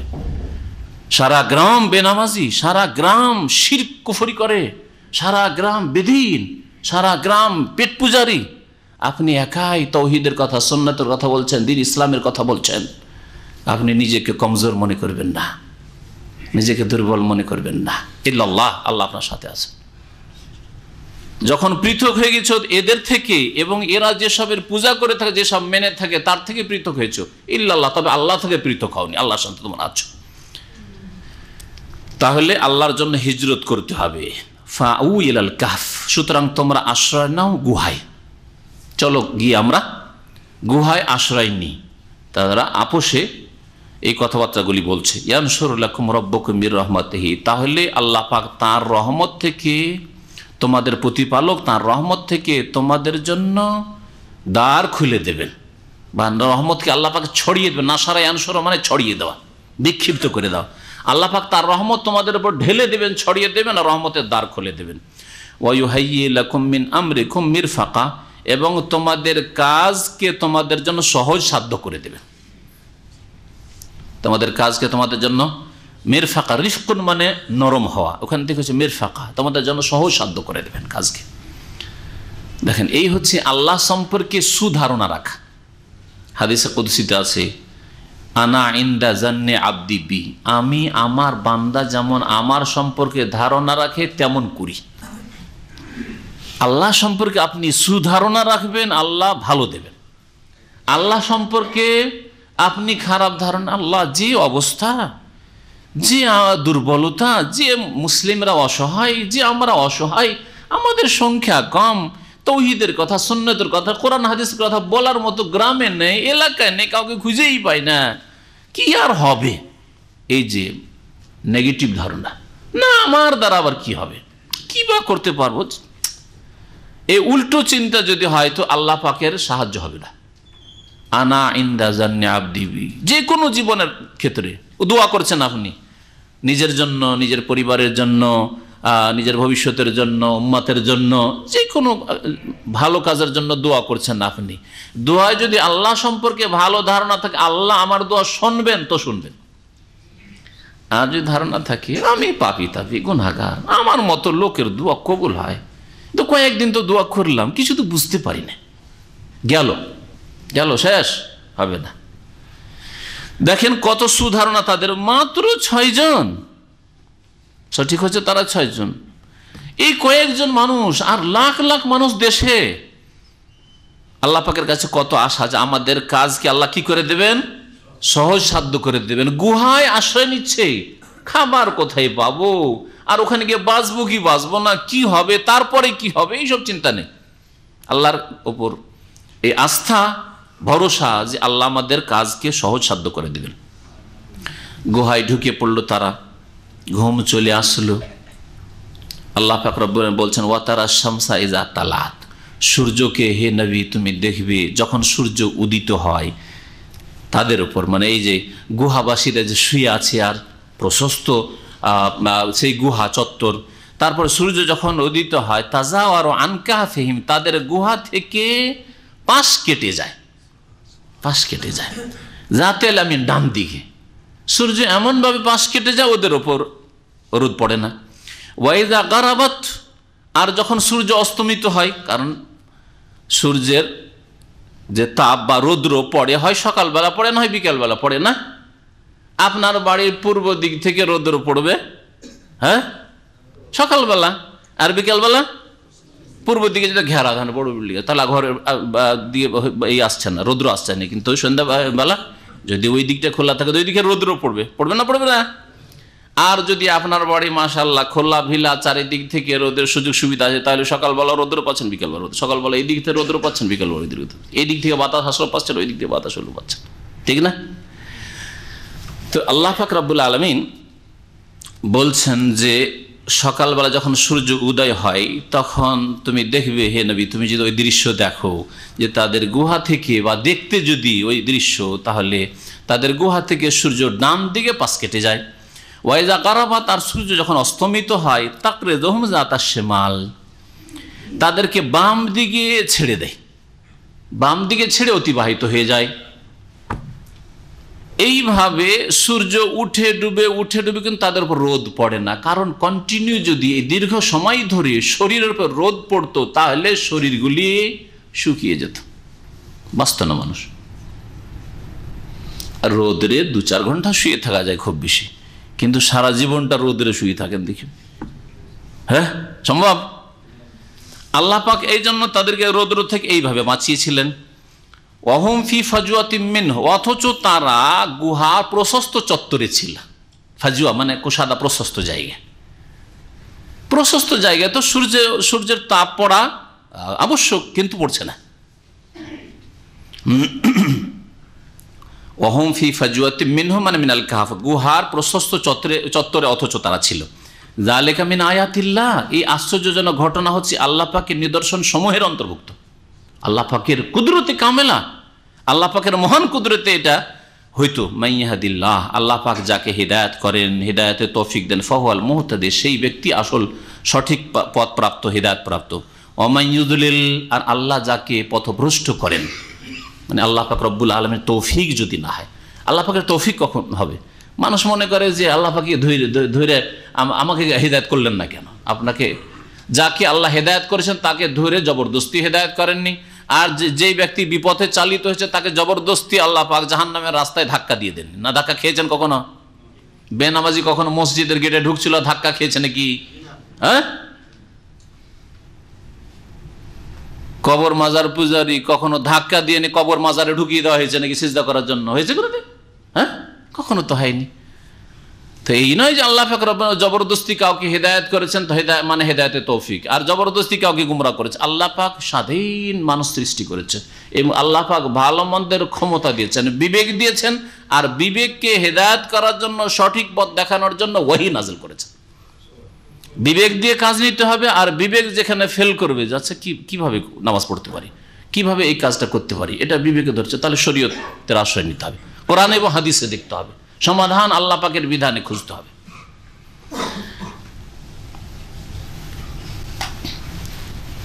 আল্লাহ পাক যাকে গুমরাহ করে দেন, অসহায় ছেড়ে দেন। গুমরাহ কখন করেন? যখন আল্লাহ পাক দেখেন যে এই লোকের অন্তরে কোনো সততা নেই, তার জীবনের বছরকে বছর চলে যাচ্ছে, কখন আল্লাহ পর চিন্তা হয় না, কি জন্য আল্লাহ সৃষ্টি করলেন, আমি যে মানুষ, আমাকে আল্লাহ পাক এত নিয়ামত দিয়েছেন, দুনিয়ার সবচেয়ে ভালো ভালো নিয়ামত খাই, ভালো ভালো জিনিস ভোগ করি, কুকুর শিকার রঙ্গ চলাফেরা করি আমার সামনে, আর আমাকে আল্লাহ কত সুন্দর পোশাক পরিচ্ছদ দিয়েছেন, কত সুন্দর বাক শক্তি দিয়েছেন, কখনো এগুলো চিন্তা করলো না যে আল্লাহ কেন সৃষ্টি করেছিল, ইয়াবুদুন, আল্লাহর ইবাদতের জন্য। যখন চিন্তা করলো না, পাশবিক জীবনযাপন করলো, পশুর চরিত্র গ্রহণ করলো, আল্লাহ তখন অমায়ুদুল, তখন আল্লাহ ওই পথে ছেড়ে দেন। এই হচ্ছে আল্লাহ পাকের গুমরাহ করে দেওয়া। ফালাম তাজিদ লাহু ওয়ালিয়া মুরশিদা, যাকে আল্লাহ পাক গুমরাহ করে দেন তার জন্য কোনো অভিভাবক বা সাহায্যকারী আর পথ নির্দেশক, পথ প্রদর্শক পাবে না, মুর্শিদ পথ প্রদর্শক পাবে না। ওয়া তাহসাবুহুম আইকাজ, আল্লাহ পাক বলছেন এই গুহাবাসী যুবকদেরকে, হে নবী তুমি দেখলে ধারণা করবে যে তারা জাগ্রত অবস্থায় আছে। ইয়াকিজুনের বহু বচন হচ্ছে আইকাজ, তারা মনে হচ্ছে জেগে আছে, জাগ্রত অবস্থায় আছে। ওহম রকুদুন, অথচ রকুদ রাকেদুনের বহু বচন, মানে অথচ তারা ঘুমন্ত। রাকাদা আর কদ মানে ঘুমা, যেমন নামায় আনো মানে ঘুমা, এখনো আরবরা এই শব্দটা ব্যবহার করে, উরগুদ উরগুদ, হ্যাঁ বাচ্চাদের কি বলে, উরগুদ উরগুদ, শুয়ে যা শুয়ে যা, ঘুমিয়ে যা। অহম রকুদ, অথচ তারা ঘুমন্ত ছিল, ঘুমিয়ে আছে কিন্তু দেখে মনে হয়তো জাগ্রত। কেন? কারণ তার ঘুম আছে চোখ খুলে, চোখ খোলা আছে। চোখ খোলা অবস্থায় থাকলে তাড়াতাড়ি শরীর দেহ পচে সরে যাবে না। চোখ খোলা বন্ধ যদি হয়ে যায় তাহলে তাড়াতাড়ি পচে যাওয়ার আশঙ্কা ছিল। আল্লাহ পাকের জন্য তাদের চোখগুলি খুলে রেখেছে।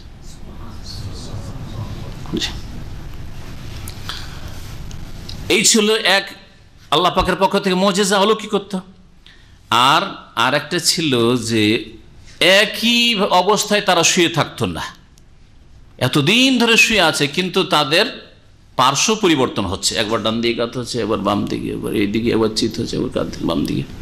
কারণ একই অবস্থায় যদি পড়ে থাকতো তাহলে মাটি খেতে শুরু করতো তাদেরকে, হ্যাঁ কীটপতঙ্গ পোকাতে তাদের খেতে শুরু করতো আর শরীর খেয়ে নিত। আল্লাহ পাক বলছেন ওয়া নুকাল্লিবুহুম যাতাল ইয়ামিনি ওয়া যাতাশ শিমাল, আর তাদের পার্শ্ব পরিবর্তন করে দিতাম আমি ডান দিকে আর বাম দিকে, কখনো ডান দিকে এই কাঁথে শুইত, কখনো বাম দিকে কাঁথে শুইত। ওয়া কালবুহুম বাসিতুন যিরাআইহি বিল ওয়াসিদ, এবং তাদের কুকুর সামনের দুই পা লম্বা করে প্রশস্ত করে বসেছিল বিল ওয়াসিদ, গুহার দ্বারে। ওয়াসিদ মানে হচ্ছে দ্বার, কারণ ওয়াসাদা মানে হয় বন্ধ করা, আর বন্ধ করা হয় দ্বারকে, দরজাকে, হ্যাঁ তাই না, গেট বন্ধ করা হয়। যেমন সূরায়ে হুমাজাতে বলা হয়েছে শেষখানে, আলাইহিম নারুম মুসাদা, এই যে ওয়াসাদা থেকে মুসাদা, জাহান্নামীরা জাহান্নামে যখন চলে যাবে, জাহান্নামে ফেলে দেওয়া হবে, তখন তাদের দরজাকে কি করে দেওয়া হবে, মুসাদাতুন মুগলাকাতুন, বন্ধ করে দেওয়া হবে, বন্ধ দরজা। বিল্ডিংয়ে যদি আগুন লেগে যায় আর চারিদিকে জানলা টাল্লা খোলা থাকে তো অক্সিজেন পাবে, তাই না, আরে কিছুক্ষণ বাঁচার বা একটু অন্তত স্বস্তি সামান্য কিছু পাবে। আর যদি বন্ধ থাকে, চারিদিক বন্ধ, ধোঁয়াতে মরে যাবে, অল্প ধোঁয়াতে মরে যাবে, ঠিক না, কারণ কোনো নিকাশ নেই। তো আল্লাহ পাক রব্বুল এখানে ওয়াসিদ বলেছেন, ওয়াসিদ মানে হচ্ছে দরজা। তাহলে এই গুহার যে দ্বার ছিল, এই দ্বারে কুকুর যে সাথে হয়েছিল, এই যুবকদের সাথে এক কুকুর হয়ে গেছিল, কুকুর সাথ ধরে নিয়েছিল। কুকুরটা কার ছিল এসব তাফসীরকারদের বিভিন্ন মত। তো একজন কেউ মুসলমান হয়েছিল, ঈমান নিয়েছিল, তারই কুকুর ছিল, কেউ বলেছে। যাই হোক, ওই কুকুরটা এই লোকগুলি যুবকগুলিকে দেখে এদের সাথে চলতে লাগলো। হয় অনেক সময় আপনি রাস্তা দিয়ে যাচ্ছেন, দেখছেন একটা কুকুর আপনার পিছা ধরে নিয়েছে, হ্যাঁ আপনার একটা বিড়াল আপনার সাথ ধরে নিয়েছে, এরকম হয় না, হয় না, ধরে রয়েছে।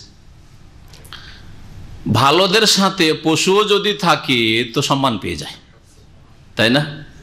ভালোদের সাথে যদি পশুও থাকে, কুকুর, যে কুকুর সম্পর্কে নবী করিম সাল্লাল্লাহু আলাইহি ওয়াসাল্লাম বলেছেন, প্রথম তো কুকুর হত্যা করার নির্দেশ দিলেন, যে কুকুর থাকলে ডেইলি বাড়িতে থাকলে নেকি কমে। আর আজকাল মুসলিমরা কুকুর পুষে, মুসলিমরা কুকুর পুষে আজকাল, কারণ ইউরোপিয়ান হইতে চায়, কারণ মনে করে যে ইহুদি নাসার মানে কুকুর পুষে উন্নতি করেছে, ঠিক না? আজকালকার মুসলিমরা মনে করে যে ইহুদি খ্রিস্টানদের প্রযুক্তির উন্নতি, পশ্চিমা দেশ যে এত অ্যাডভান্স হয়েছে, উন্নত দেশ হয়েছে, মানে কুকুর পুষে পুষে আর কুকুরকে চুমা দিয়ে, সেজন্য আমরাও কুকুরকে চুমা দিই, তাহলে মনে উন্নতি করবো। সুবহানাল্লাহ, কত মূর্খামি জাতির। দুবাই গিয়েছিলাম, তো একটা দৃশ্য দেখলাম, বড় আমার জন্য জীবনের প্রথম, কিন্তু যে ভাই আমার সাথে ছিল সে বলল, একটা ছোট বাচ্চাকে, 2-3 বছরের বাচ্চাকে ডগ বেল্ট একটা আছে, শুনেছেন?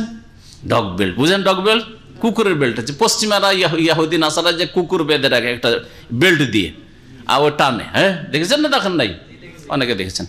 এটা মানে নাম হচ্ছে ডগ বেল্ট। তো বাচ্চাটাকে ওই ডগ বেল্ট দিয়ে বেঁধে রেখেছে। বাচ্চাটাকে ওই মহিলা আছে, ওর সাথে পুরুষ আছে, কেউ কোলে নিচ্ছে না। আরে ঠেলা গাড়ি নেই, ওটাও নাই, ওই ডগ বেল্ট দিয়ে বেঁধে রেখেছে, আর বাচ্চাটা কুকুরের মতো লাফাচ্ছে। এই দৃশ্য দেখলাম মেট্রো স্টেশনে। সুবহানাল্লাহিল আযীম। এই অবস্থা দেখলাম, আমি তো এইসব রহস্য যাই না, তা আমার সাথে এক ভাই ছিল, বলে দেখছেন এটা হচ্ছে ইহুদি নাসারাদের নরকরণ, ওরা কুকুরকে বাঁধে, মুসলিমরা বাচ্চাকে বাঁধে, বাচ্চাকে বেঁধে টানে। শুধু টানেই না, আরো তথ্য দিল যে ওই বাচ্চাকে শিখায়, যেমন কুকুর ক্যাঁক কুক করে, যেমন টান দেয়, ই করে ছাড়ে, ওই রকম চরিত্র শিখাচ্ছে বাচ্চাকে এ ডগ বেল্ট দিয়ে বেঁধে। ये मुसलमान हैं जिन्हें देख के शर्मा यहूद। আল্লামা ইকবাল তাই বলেছেন যে হায়রে মুসলমান, তোমাদেরকে দেখলে ইহুদিও লজ্জা পাবে।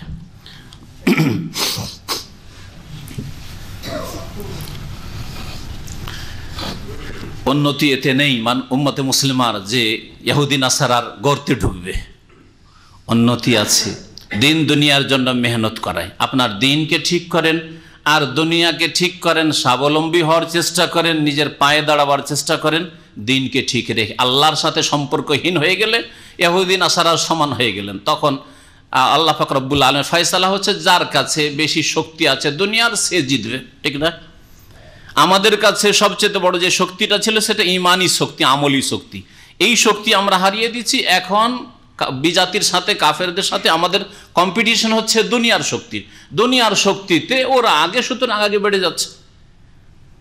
আমাদের কাছে দুনিয়ার যতটুকু শক্তি আছে ভাঙাচোরা, এই শক্তির সাথে ইমানি শক্তি সবচেয়ে মজবুত শক্তি, সেটা যদি মজবুত হতো তাহলে তাদের আগে আমরা বাড়তাম। যেমন 1000 বছর ধরে নবী করিম সাল্লাল্লাহু আলাইহি সাল্লামের পরে, খুলাফায়ে রাশিদিনের পরে মুসলিম জাতিকে আল্লাহ পাক পৃথিবীর নেতৃত্ব দিয়েছিলেন।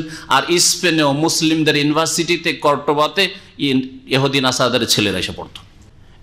1000 বছর ধরে আরবি ছিল আন্তর্জাতিক ভাষা, আর 1000 বছর ধরে মুসলিম জাতি নেতৃত্ব দিয়েছে পৃথিবীর। এই 400 বছর, নবী সাল্লাল্লাহু আলাইহি ওয়াসাল্লামের পরে 1400 বছরের যে ইতিহাস, এই 400 বছর ধরে আল্লাহ পাক রব্বুল আলামিন মুসলিমদের পাপের কারণে, শিরক কুফরির কারণে, দ্বীনের উপর আস্থা হারিয়ে দেওয়ার কারণে তাদের কোরআনের উপর আস্থা নেই, তাদের ইসলামী বিধিবিধানের উপর আস্থা ভরসা নেই। অচল আজকাল কি করে চলবে যান্ত্রিক সভ্যতার যুগে, সেই জন্য আল্লাহ পাক তাদেরকে গোলামির মালা পরিয়ে দিয়েছেন। ধরো ইহুদি নাসারাদের গোলামি করো।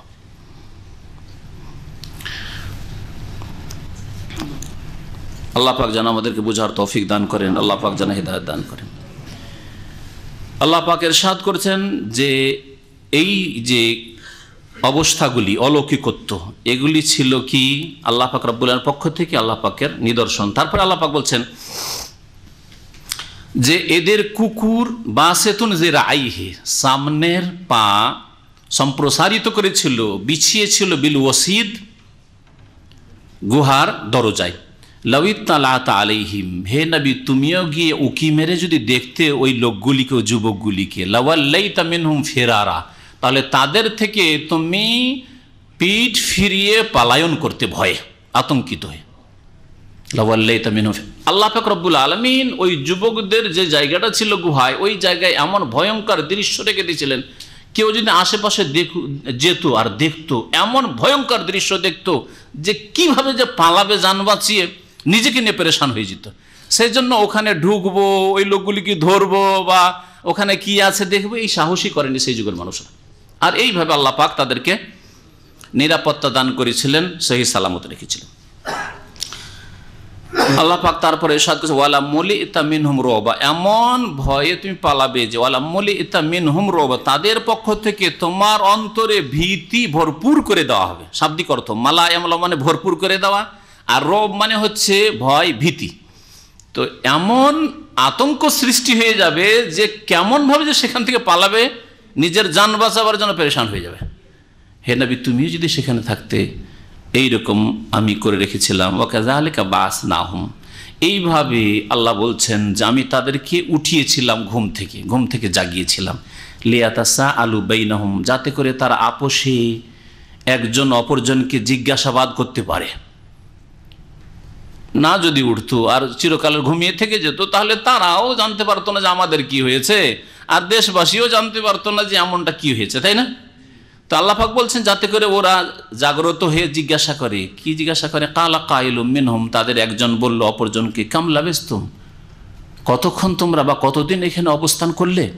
কালু লাবিসনা ইয়াওমান আও বাযা ইয়াওম, তারা বলতে লাগলো আপোষে, কেউ বলছে একদিন মনে হয় হয়ে গেল, সারা দিন ঘুমিয়ে হয়ে গেলাম, সকালবেলা এসেছিলাম, এই যে সূর্য ডুবতে যাচ্ছে, একদিন হয়ে গেছে। আও বাযা ইয়াওম, আর কেউ কি বললেন না না একদিন পুরা হয়নি, একদিনের কিছু অংশ হয়েছে, সকালে তো বেশ কিছু লেট করে সকালবেলা এসেছি, আর এখনো তো সূর্য ডুবেনি, তার মানে একদিনের কিছু অংশ পার হয়েছে। আও বাযা ইয়াওম কালু, আপোষে এইসব আলাপ আলোচনার পরে শেষখানে বলল রব্বুকুম আ'লামু বিমা লাবিসতুম। আবার বিভিন্ন দৃশ্য দেখে মনে হচ্ছে যে না অনেক সময় হয়ে গেছে, মনে হচ্ছে বুঝতেই পারছি অনেক সময় হয়ে গেছে। ঘুমের অবস্থায় বোঝা যায় না যে আমাদের ঘুম কয় ঘন্টা হয়েছে, কিন্তু আশেপাশের অবস্থা দেখে কিছু এরকম বিপরীত অবস্থা লাগলো যে আরে কেমন লাগছে যেন দেখে, তাহলে অনেক সময় হয়ে গেছে নাকি। কোনো কিছু সিদ্ধান্ত না নিতে পারে আল্লাহ পাক রব্বুল আলামিনের ইলমের তারা হাওয়ালা করলো, বললো রব্বুকুম আ'লামু বিমা লাবিসতুম, তোমরা কতদিন অবস্থান করেছো এই সম্পর্কে আল্লাহই ভালো জানেন, আল্লাহই ভালো জানেন। এখন কাজের কাজ করো, এই নিয়ে আর তর্ক বিতর্ক করে আর আলাপ আলোচনা করে লাভ নাই যে কতদিন থাকলাম আর ঘুমাইলাম, এইসব নিয়ে। খিদে লেগেছে, পেটের খাদ্যের ব্যবস্থা করো, খুব খিদে লেগেছে। মার্কেটে আল্লাহ পাঠাবেন ওদেরকে, আর মার্কেটে গিয়ে এলাকার লোকেরা জানবে, এটা আল্লাহ পাকের হিকমত। তাই আল্লাহ পাক এতদিন দেখে 309 বছর খিদা লাগেনি, হ্যাঁ। আর খিদার তাড়নে বাচ্চারা জেগে যায় আর রাত 2টার সময় কান্না শুরু করে, তাও হয়নি তাদের, হয়েছে যেমন জেগেছে খিদে লেগে গেছে। সুবহানাল্লাহ, আল্লাহ পাকের পক্ষ থেকে এ হচ্ছে অলৌকিকত্ব।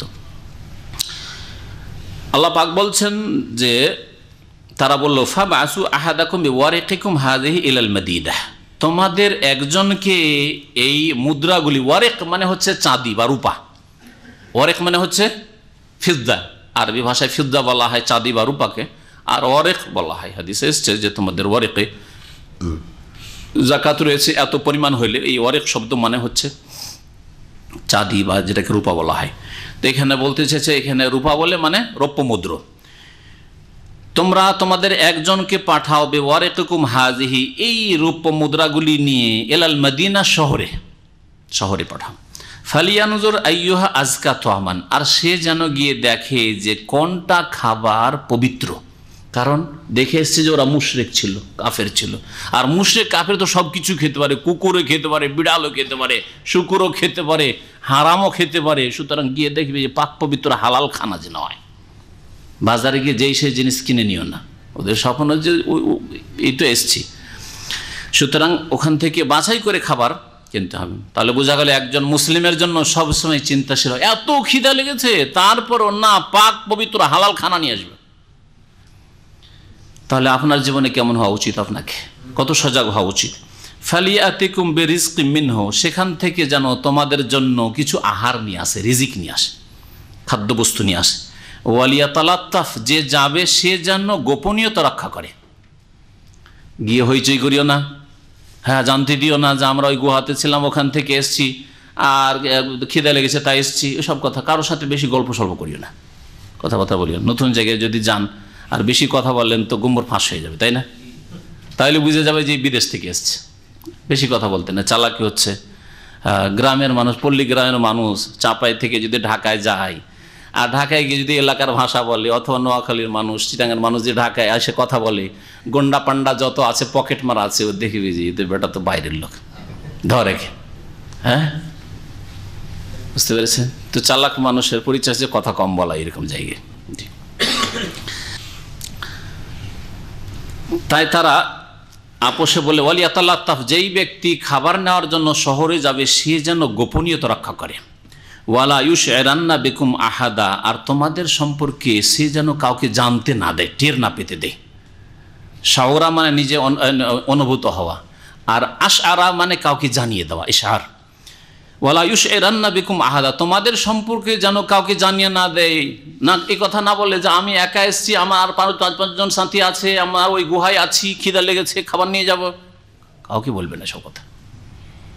যে এখনো কাফের ওই জালেম সরকার আছে, ওই জালেম লোকেরা গ্রামের আছে, এলাকার আছে, জানতে পারলে আবার আমাদেরকে ধরে নিয়ে যাবে, জবরদস্তি করে আমাদের দিন থেকে আমাদেরকে ফিরিয়ে দেবে, অথবা আমাদেরকে হত্যা করে দিবে, জুলম অত্যাচার হইতে পারে।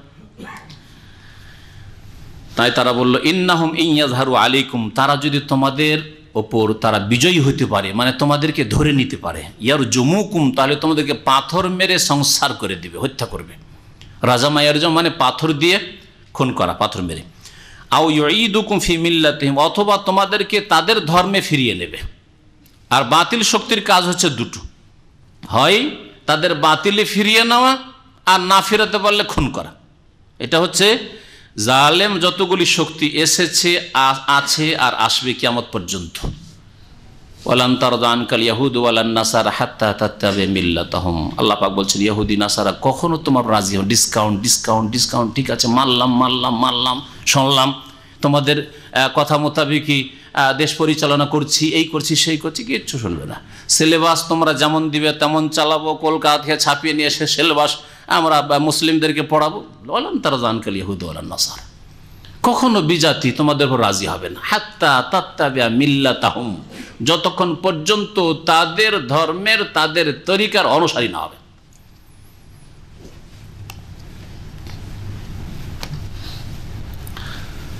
সুতরাং দিনের ওপর অটল থাকেন, এতেই কামিয়াবি রয়েছে, এতে বিজয় লাভ হবে। আর মনে করবেন যে ছাড় দিলে, হ্যাঁ একটু মেনে নিলে, যার নাম কম্প্রোমাইজ, না, এতে কোনোদিন কম্প্রোমাইজ হবে না। দিনকে নষ্ট করে, দিনের বিধিবিধানকে নষ্ট করে, ইসলামকে নষ্ট করে, আমলে ঘাটতি করে কখনো দিনের ক্ষেত্রে কম্প্রোমাইজ করবেন না। আল্লাহ পাক রব্বুল আলামিন তারপরে ইরশাদ করছেন, ইন্নাহুম ইয়াযহারু আলাইকুম ইয়ারজুমুকুম আও ইউঈদুকুম ফি মিল্লাতিহিম, তারা যদি তোমাদের উপর বিজয় হয়ে যায়, মানে ধরে নিতে পারে তোমাদেরকে, বা তোমাদের অবস্থান সম্পর্কে জেনে নিতে পারে, তাহলে তোমাদেরকে ধরে মেরে দিবে পাথর দিয়ে। আও ইউঈদুকুম ফি মিল্লাতিহিম, অথবা তাদের ধর্মে তোমাদেরকে ফিরিয়ে নেবে জবরদস্তি করে। ওয়ালান তুফলিহু ইযান আবাদা, আর এই রকম যদি তোমরা বাতিল ধর্মে ফিরে চলে যাও, তাহলে কখনো তোমরা রেহাই পাবে না। এই অবস্থা ইযান মানে এইরকম হয়ে গেলে কখনো তোমরা মুক্তি পাবে না, সফল কাম হতে পারবে না। তাহলে কামিয়াবি হচ্ছে দিনের ওপর কায়েম থাকা। আল্লাহ পাক রব্বুল আলামিন ইরশাদ করছেন, ওয়া কাযালিকা আসারনা আলাইহিম, এইভাবে আমি তাদের সম্পর্কে মানুষকে জানিয়ে দিলাম, বা তাদের খবর প্রকাশ করে দিলাম। আসারা ইউসির, এসার মানে অপরকে জানিয়ে দেওয়া, আসরা মানে নিজে জেনে নেওয়া, আর আসার এসার মানে হচ্ছে অপরকে জানিয়ে দেওয়া। এইভাবে এদের সম্পর্কে মানব জাতিকে, মানে এলাকাবাসীকে, দেশবাসীকে জানিয়ে দিলাম, লিয়ালামু, যাতে করে তারা সকলে জানতে পারে, আন্না ওয়াদাল্লাহি হক, আল্লাহ পাকের প্রতিশ্রুতি চিরসত্য, ওয়া আন্না সাআতা লা রাইবা ফিহা, আর কিয়ামত হওয়ায় কোনো সন্দেহ নেই। ইয ইয়াতানাযাউনা বাইনাহুম আমরাহুম, যখন তারা আপোষে নিজের এই বিষয়কে নিয়ে তারা বাদানুবাদ করছিল। পরের অংশটু তাফসীর পরে করছি। এই অবস্থাটা এই আয়াতে যে আল্লাহ পাক বলেছেন সেটাকে বুঝেন। আল্লাহ পাক রব্বুল আলামিন বলছেন যে এই গুহাবাসীর লোক সম্পর্কে, যুবকদের সম্পর্কে মানব জাতিকে জানিয়ে দিলাম। কেন জানাইলাম? এর কারণ হিসেবে আল্লাহ বলছেন যাতে করে তারা বুঝতে পারে যে আল্লাহর ওয়াদা সত্য, আর কিয়ামতে কোনো সন্দেহ নেই। কিয়ামতের সাথে আর আল্লাহর ওয়াদার সাথে এদের যে উঠানো হইল আর দেশবাসীকে জানিয়ে দেওয়া হলো কি সম্পর্ক, এটা বোঝার চেষ্টা করতে হবে। কে বুঝেছেন? সামনে কোরআন নিয়ে বসে থাকলো, বুঝতে পারছেন? হ্যাঁ হ্যাঁ হ্যাঁ হ্যাঁ। এরা যদি ওই নিখোঁজ হয়ে থেকেই যেত তাহলে এই বিষয়টা তাদের জন্য নিদর্শন হইতো না, কিছু শিক্ষার বিষয় হতো না। কিন্তু এতদিন ঘুমিয়ে থেকে ঘুম ভেঙেছে, উঠে এসেছে, তাই না? এই ঘটনা থেকে তারা এই বিষয়টি জানতে পারবে যে আল্লাহর ওয়াদা সত্য, যে আল্লাহ পাকে দুনিয়াকে কর্মক্ষেত্র হিসাবে সৃষ্টি করেছেন, আর আল্লাহ পাকের বদলার জগৎ আখিরাত রয়েছে, আখিরাত হবে যেই দিন ইয়াউমুল কিয়ামা, কিয়ামত হবে আর সবার বিচার হবে। ভালো মন্দ যা করেছেন দুনিয়ায় ভালো করে কেউ ফল দেয়নি, আল্লাহ পাক তার ফল দেওয়ার জন্য আখিরাত রেখেছেন, কিয়ামতের দিন রেখেছেন। আর এই কিয়ামতের দিনে কোনো সন্দেহ নেই। যেমন ঘুমন্ত থেকে এতদিন পরে আল্লাহ পাক উঠাইতে পারেন এই লোকদেরকে, তাহলে সেই আল্লাহ পাক রব্বুল আলামিন মানুষকে কবরে ইন্তেকালের পরে, মরে যাওয়ার পরে রেখে মাটি থেকে আবার উঠাতে পারেন। এটা হচ্ছে একটি কিয়ামত যে হবে এর যুক্তি, দলিল আল্লাহ পাক রব্বুল আলামিনের পক্ষ থেকে। আল্লাহ পাকের পক্ষ থেকে আল্লাহ পাকের বাণী হচ্ছে দলিল, কিন্তু এটা মুসলিমের জন্য, যে আত্মসমর্পণকারী বিশ্বাসী তার জন্য। আল্লাহ বলেছেন কিয়ামত হবে, কিয়ামত হবে, কিন্তু একজন মুসলিম, হ্যাঁ, একজন নাস্তিক, একজন সন্দিহান লোক, মুনাফিক, সে বিশ্বাস করে না। তার জন্য বেশ কিছু যুক্তি লাগে। তাই কোরআনে কারীম আল্লাহ পাক বেশ কিছু যুক্তি পেশ করেছে। তার মধ্যে একটি যুক্তি হচ্ছে যে দীর্ঘদিন ঘুমের পর যখন আল্লাহ উঠাতে পারেন, তো সে আল্লাহ পাক দীর্ঘদিন মাটিতে রেখে, মানে মরার পরে রেখে আল্লাহ পাক উঠাতে সক্ষম। যে আল্লাহ ঘুমন্ত ব্যক্তিরাকে উঠিয়েছেন সে আল্লাহ পাক মৃত ব্যক্তিদেরকে উঠাবেন, একটা যুক্তি। এইরকমই আল্লাহ পাক যুক্তি পেশ করেছেন আপনার এই শস্য ক্ষেতের। একটা বীজ বপন করলেন, হ্যাঁ, বীজ কতদিন ধরে পড়ে আছে, পড়ে আছে, পড়ে আছে, যেমন বৃষ্টিপাত হইল, তারপরে গজিয়ে উঠল, অঙ্কুর গজিয়ে উঠল। এর থেকে কি শিখলেন? আখিরাত। মরেছে 5000 বছর আগে মরেছে, 10,000 বছর আগে মারা গেছে, আছে আছে আছে। আল্লাহ পাক রব্বুল আলামিনের যখন হুকুম হবে, মায়ে হায়াত আবে হায়াত যখন পড়বে, তখন গজে উঠবে সবাই। ইয়াউমা ইয়াকুমুন নাসু লিরাব্বিল আলামিন, রব্বুল আলামিন সবাই হাজির হবে। তো এইভাবে দলিল প্রমাণ আল্লাহ পাক রব্বুল আলামিন যুক্তি পেশ করেছেন কিয়ামত সম্পর্কে, যে কিয়ামত সত্য, এতে কোনো সন্দেহ নেই। আর এটা কিয়ামতের যে ওয়াদা আল্লাহ পাকের, যে একদিন আল্লাহ এই ওয়াদা পূরণ করবেন, চূড়ান্ত ফয়সালা হবে। দুনিয়াতে ভালো কাজের উত্তম বদলা পাওনি, আল্লাহ স্থগিত রেখেছেন, বিলম্ব করেছেন। দুনিয়াতে জুলম অত্যাচার করেছে জালেম, তার শাস্তি পায়নি, আল্লাহ পাক বিলম্ব করেছেন তার হিকমতে। আল্লাহ পাক সকলের ভালো মন্দ বদলা, ভালো মন্দ কাজের দেবেন। এরা আপোষে যখন তর্ক বিতর্ক করছিল যে কি করা যায়, ঘটনা এই হলো। এখানে আল্লাহ পাক সংক্ষেপ করে দিয়েছেন। ওই লোক গেল বাজারে, যাওয়ার পরে দোকানে, খাদ্যের দোকানে, খাবারের দোকানে পয়সা দিয়েছে। পয়সা দেখে হতভম্ব দোকানদার, আরে কোন যুগের পয়সা, কিন্তু চিনতেই পারে না কোন যুগের পয়সা। পাশের দোকানে দেখাইতে শুরু করেছে। পাশের দোকানওয়ালা বলছে যে ভাই আমি তো বুঝি না। আর একজনকে 2, 4, 5 জন, বেশ কিছু লোক জমা হয়ে গেছে। কি হয়েছে? বেশ কিছু লোক জানতে পারলি তো কাম খারাপ। আমাকে বলা হয়েছিল তুমি লুকিয়ে গোপনে খাবারটা নিবে আর টান দিয়ে আসবে, তো লোকজন জানাজানি হয়ে গেল, দৌড় দিল। আবার ওই যুবক যে খাবার নিতে এসেছিল গুহায় চলে গেল। কোনো তাফসীর কারগর যে তারা সাথেও গিয়েছিল গুহার দ্বার পর্যন্ত, চলো তোমরা কোথায় আছো ঘটনা জেনে। গুহার দ্বার পর্যন্ত গিয়েছি, কিন্তু সেখানে গিয়ে আর টিকতে পারেনি, পালাতে শুরু করেছে। আর সেখানে ভিতরে গিয়ে দেখবে তা তাদের পক্ষে সম্ভব হয়নি।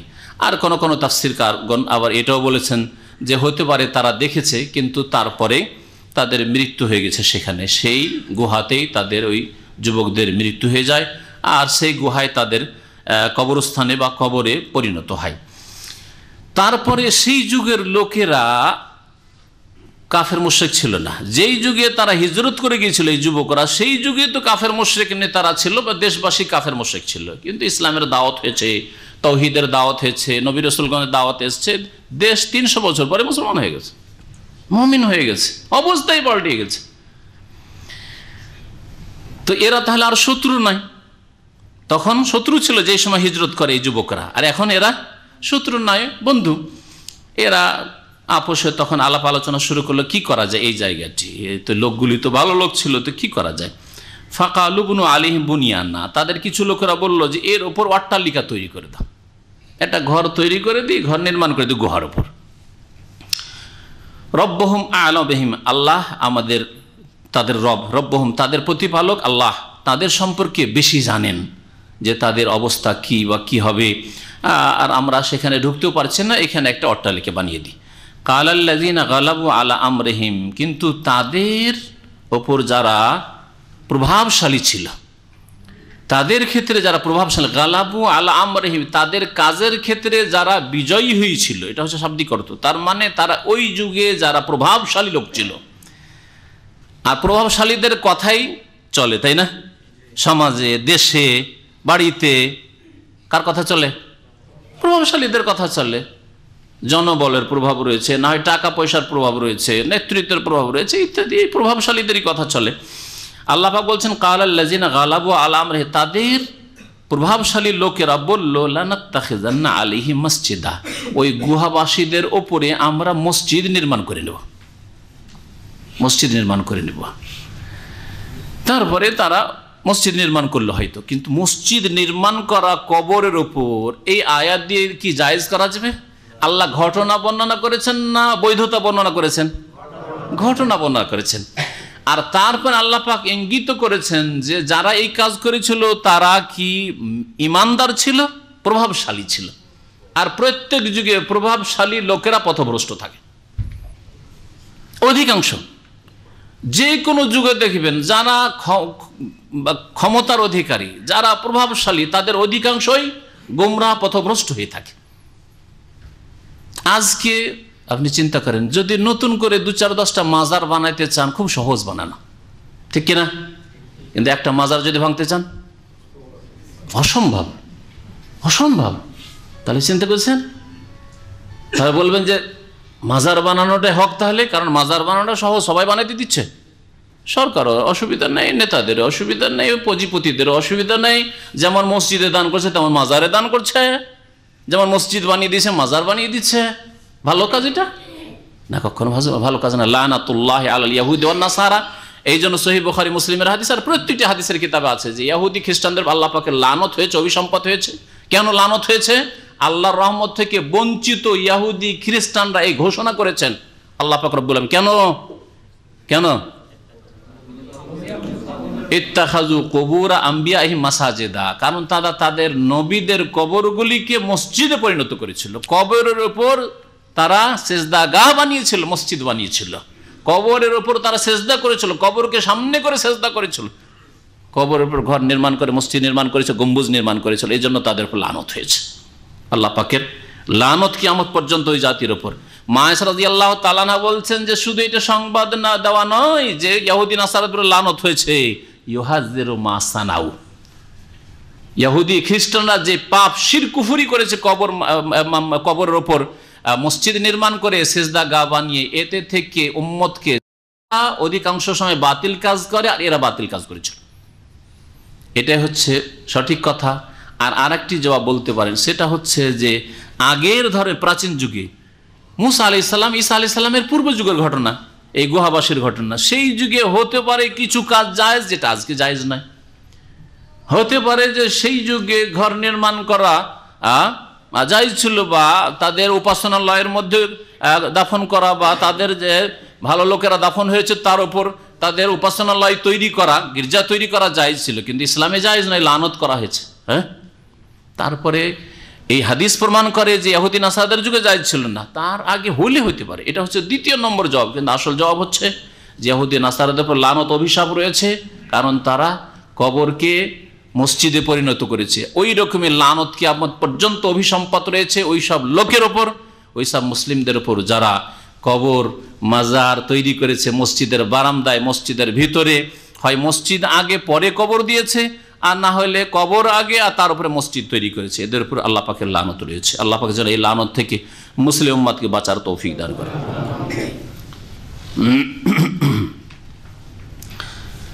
আল্লাহ পাক তারপরে বলছেন তাদের সংখ্যা সম্পর্কে, সায়াকুলুনা সালাসা, হে নবী তারা বলে থাকে বা বলবে যে সালাসা, ওই যুবকরা 3 জন ছিল, রাবিউহুম কালবা, তাদের চতুর্থ ছিল তাদের কুকুর।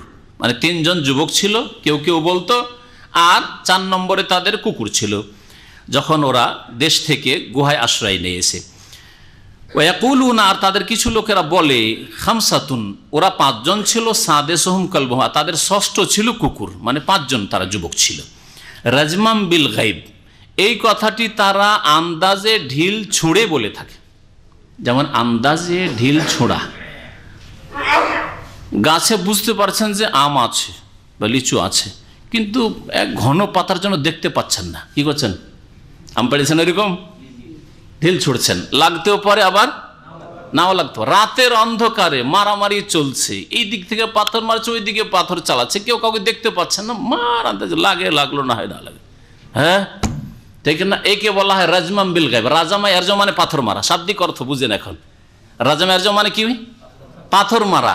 আর বিল গায়ব মানে না দেখে, তো না দেখে পাথর মারা। এই জন্য অর্থ কি করলাম? আন্দাজে ঢিল ছোড়া।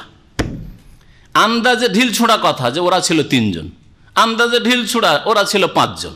আল্লাহ এই দুটি মন্তব্য সম্পর্কে বলছে এটা হলো অন্ধকারে ঢিল ছোড়ার মতো, না দেখে ঢিল ছোড়া। তারপর আল্লাহ পাক বলছেন ওয়াকুলুনা, আর কিছু লোকেরা বলে, সাবাতুন, ওরা ছিল 7 জন, ওয়াসামিনুহুম কালবুহুম, আর তাদের 8ম ছিল তাদের কুকুর।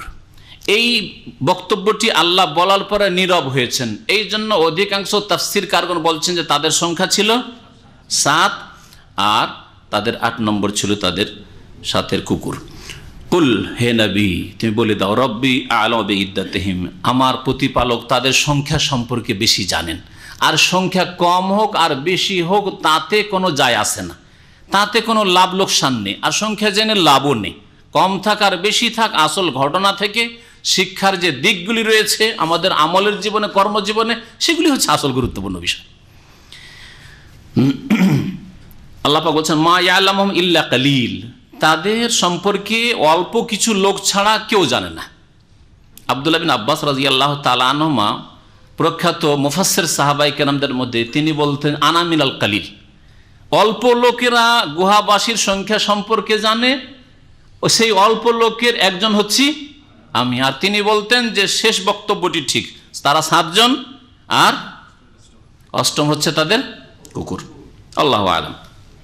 আল্লাহ পাক বলছে ফালা তুমারে ফিহিম ইল্লা মিরাআন যাহিরা, এদের সংখ্যা সম্পর্কে তুমি বাহ্যিক কথা বলা ছাড়া আর কিছু তর্ক করিও না।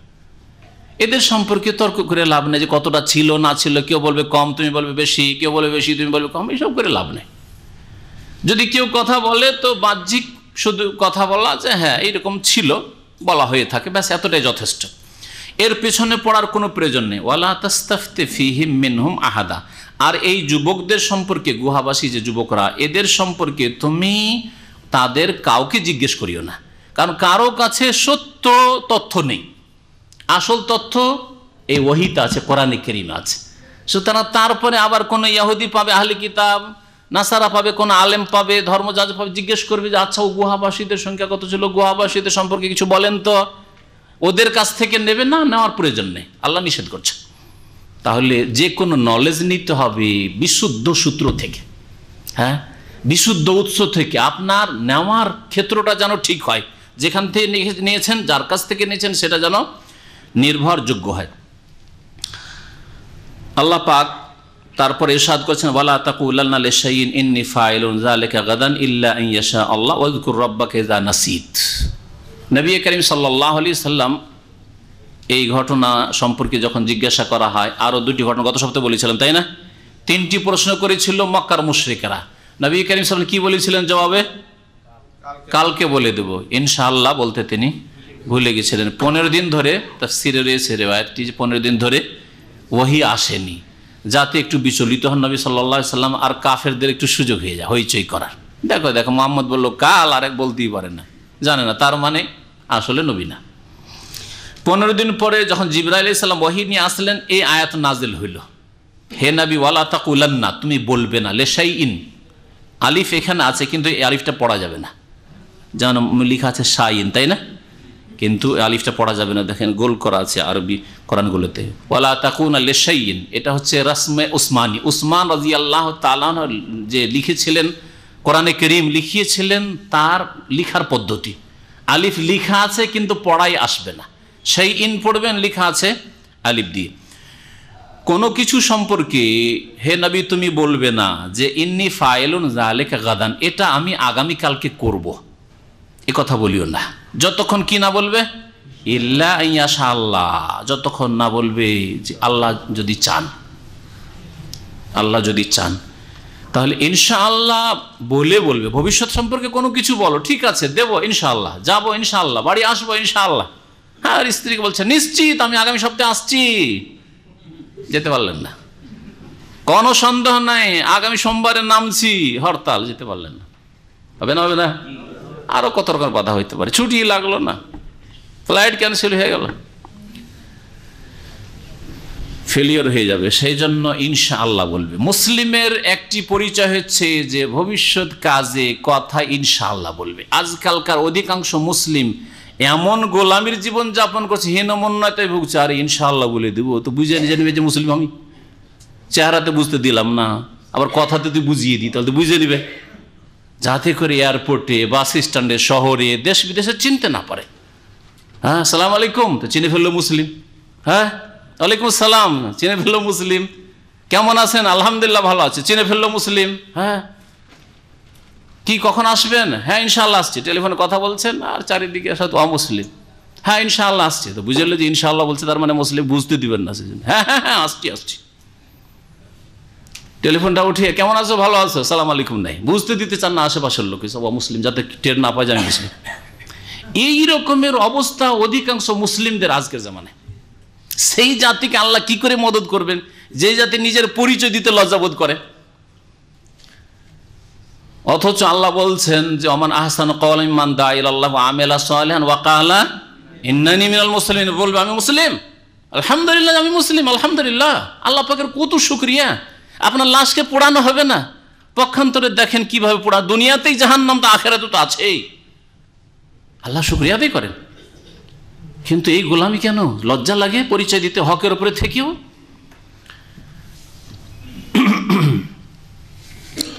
আল্লাহ পাক রব্বুল আলামিন ইরশাদ করছেন যে ওয়াজকুর রব্বাকা ইযা নাসিত, হে নবী তোমার রবকে স্মরণ করবে যদি ভুলে যাও। যদি কখনো ভুলে যাও, যখন ভুলে যাবে স্মরণ হলেই কি করবে? স্মরণ করবে। হতে পারে যে বলতে গিয়ে কেমন আছেন? ভালো আছি, ও 1-2 মিনিট পরে বা 2-4-10 সেকেন্ড পরে মনে হচ্ছে শুধু ভালো আছি, বলবেন আলহামদুলিল্লাহ ভালো আছি। হ্যাঁ তো আল্লাহকে স্মরণ করেন। আসবেন তো? হ্যাঁ আসবো। একটু পরে মনে হচ্ছে 10 সেকেন্ড পরে, আরে কথাটা তো কি বললাম, ইনশাআল্লাহ আসবো, বলেন ওয়াজকুর রব্বাকা ইযা নাসিতা। যখনই ভুলে যাবেন, গাফিলতি আসবে, তখন বেশি বেশি আল্লাহ পাকের জিকির আজকার করে আল্লাহ পাককে স্মরণ করেন। ওয়াকুল, হে নবী আরো বলো, আসা আন ইয়াহদিয়ানি রব্বি লিআকরাবা মিন হাযা রাশাদা। আশা মানে সম্ভাবনা রয়েছে, মানে আশা করি, ভাব অর্থ বলতে মানে আশা করি। আশা করি যে আন ইয়াহদিয়ানি রব্বি, আমার প্রতিপালক আমাকে রাস্তা দেখাবেন, লিআকরাবা মিন হাযা রাশাদা, এর চাইতে বেশি সঠিক পথ হওয়ার নিকট, সঠিক পথের নিকটবর্তী। আবার তর্জমা করা যায়, অকুল, হে নবী তুমি বলো। নবীকে আল্লাহ পাক রব্বুল বলছেন যে আল্লাহ পাকের কাছে এইরকম আশাবাদী হও এবং ঘোষণা করো, জানাও, আসা আন ইয়াহদিয়ানি রব্বি, যে হতে পারে যে আল্লাহ পাক আমাকে আমার রব রাস্তা দেখাবেন এর চাইতে বেশি অধিক সত্যের নিকটবর্তী, মানে সত্য পথ দেখাবেন, সত্য পথে রাখবেন। ওয়াল্লাবিসু ফি কাহফিহিম সালাসা মিয়াতিন সিরিনা ওয়াজদাদু তিসা। আর এই যুবকরা গুহায় অবস্থান করেছিল তাদের 300 বছর, ওয়াজদাদু তিসার অতিরিক্ত 9 বছর। 300 বছর বলার পর আল্লাহ কি বললেন? অতিরিক্ত ওয়াজদাদু, আরও তারা অতিরিক্ত কত ছিল? তিসা, 9 বছর ছিল, মানে 309 বছর ছিল। কেউ কেউ বলেছেন 309 বছরই ছিল। আল্লাহ পাকের এটা বাকভঙ্গিমা এইভাবে পেশ করেছেন। আর কেউ কেউ বলছেন না, চাঁদের মাস হিসাবে 309 হয়, আর হ্যাঁ হ্যাঁ এই ইংরেজি হিসাবে 300 হয়, 300 হয়, আর কম বেশি হয়। আপনার বয়স যদি 33 হয়ে থাকে তো দেখবেন যে আরবিতে আপনার 34 বছর বয়স হয়ে গেছে, 30-এর কাছাকাছি গেলেই। 355 দিনে বছর মহরম সাফার, আর 365 দিনে বছর যা পড়েছে বিজাতিদের জানুয়ারি ফেব্রুয়ারি, হ্যাঁ, বা বৈশাখ জ্যৈষ্ঠ। আর একটি আয়াতের পরে শেষ করছি, কুলিল্লাহু আ'লামু বিমা লাবিসু, হে নবী তুমি জানিয়ে দাও আল্লাহ বেশি ভালো জানেন যে কতদিন তার অবস্থান করেছে। লাহু গায়বুস সামাওয়াতি ওয়াল আরদ, আসমান জমিনের গায়ব অদৃশ্যের কথা একমাত্র তিনি জানেন। আবসির বিহি ওয়া আসমে, আল্লাহ পাক কতই না সূক্ষ্ম দেখেন আর কতই না সূক্ষ্ম শোনেন। আবসির বিহি ওয়া আসমে, মা লাহুম মিন দুনিহি মিন ওয়ালি ওয়ালা ইউশরিক ফি হুকমিহি আহাদা, আল্লাহ পাকের ছাড়া, মা লাহুম মিন দুনি, তাদের জন্য আল্লাহ ছাড়া কোনো পৃষ্ঠপোষক নেই। ওয়ালা ইউশরিক ফি হুকমিহি আহাদা, আল্লাহ পাক তার ফয়সালাই, তার আদেশ নিষেধে কোনো কাউকে শরিক করেন না, তার সার্বভৌমত্বে কাউকে তিনি শরিক করেন না, পার্টনার করেন না। এখানে আল্লাহ পাক সম্পর্কে বলছে আবসির বিহি ওয়া আসমিহ, কতই না সূক্ষ্ম তিনি দেখেন আর কতই না সূক্ষ্ম তিনি শোনেন। আবসির বাহ্যিক মনে হচ্ছে আমরের সেগা না, এগুলো হচ্ছে তাজ্জুবের সেগা। এগুলো কি বলা হয়, যারা গ্রামার বুঝেন, আরবি গ্রামার, এগুলো তাজ্জুব। হ্যাঁ, মা আসমাহু ওয়া আসমে বিহি, বা মা আফআলাহু ওয়া আফইল বিহি, এইরকম। ওয়াতলু মা উহিয়া ইলাইকা মিন কিতাবি রাব্বিক, হে নবী তুমি তোমার প্রতি যা ওহী হচ্ছে তা পড়ে শোনাও তোমার রবের কিতাব থেকে। লা মুবাদ্দিলা লিকালিমাতিহি, আল্লাহ পাকের বাণীতে কেউ পরিবর্তনকারী নেই। আল্লাহ পাকের সৃষ্টিগত বাণীতে আল্লাহ যদি কোনো কিছু করতে চান তাতে কেউ পরিবর্তন করাতে পারবে না। আল্লাহ করতে চাইছেন আর এরা হতে দেবে না, এটা কেউ করতে পারে না। এটা হচ্ছে একটি অর্থ। আর আরেকটা হচ্ছে আল্লাহ পাকের বাণী মানে শরীয়তের বাণী যদি বলেন, তাহলে এর তাফসির হবে যে আল্লাহ পাকের শরীয়তের বিধিবিধান কেউ পরিবর্তন করার ক্ষমতা অধিকার রাখে না। যদি কেউ পরিবর্তন করেও মানব রচিত বিধান নিয়েছে, কোরআনকে সরিয়ে দিয়ে মুসলিম দেশগুলিতে মানুষের তৈরি করা বিধান নিয়ে এসছে, আল্লাহ পাক এটার পারমিশন দেননি। এই অধিকার কার? লা মুবাদ্দিলা লিকালিমাতি, আল্লাহর বিধানকে পরিবর্তন করার কেউ নেই, কোনো শক্তিকে এই ক্ষমতা দেওয়া হয়নি। হ্যাঁ, এই দুঃসাহসিকতা যেন না করে যে মানব রচিত বিধান নিয়ে আসবে কোরআনের জায়গায়, মানুষের তৈরি করা মতবাদ চলবে আর আল্লাহর বিধানকে অচল করে দিয়ে সীমিত করবে, যে কোরআনের কথা মসজিদেই থাক আর মাদ্রাসায় থাক। লা মুবাদ্দিলা লিকালিমাতি, এই কাজ খবরদার করবে না কেউ, কাউকে এই ইখতিয়ার দেওয়া হয়নি। ওয়ালান তাজিদা মিন দুনিহি মুলতাহাদা, আর তার ছাড়া আর কোনো তুমি আশ্রয়স্থল পাবে না, একমাত্র আশ্রয়স্থল আল্লাহ পাক রব্বুল আলামিন। আজকের তাফসীর এখানেই শেষ করছি। আল্লাহ পাক রব্বুল আলামিন যেন গুনাহ খাতা আমাদের মাফ করেন, আল্লাহ পাক রব্বুল আলামিন যেন নেক আমলে তৌফিক দান করেন, আল্লাহ পাক কোরআন বুঝার যেন তৌফিক দান করেন, আর আমাদের জীবনকে আল্লাহ পাক সুন্দর করার জন্য কোরআন দ্বারা তৌফিক দান করেন। আল্লাহ পাক আমাদের যেন নেক আমলে তৌফিক দান করেন, আল্লাহ পাক আমাদের অতীতের ভুল ভ্রান্তি যেন মাফ করে দেন। আল্লাহ পাক রব্বুল আলামিন আমাদের মধ্য থেকে যারা দুনিয়া থেকে বিদায় নিয়েছে মুমিন মুমিনাত, আল্লাহ পাক তাদের রুহের মাগফিরাত করেন।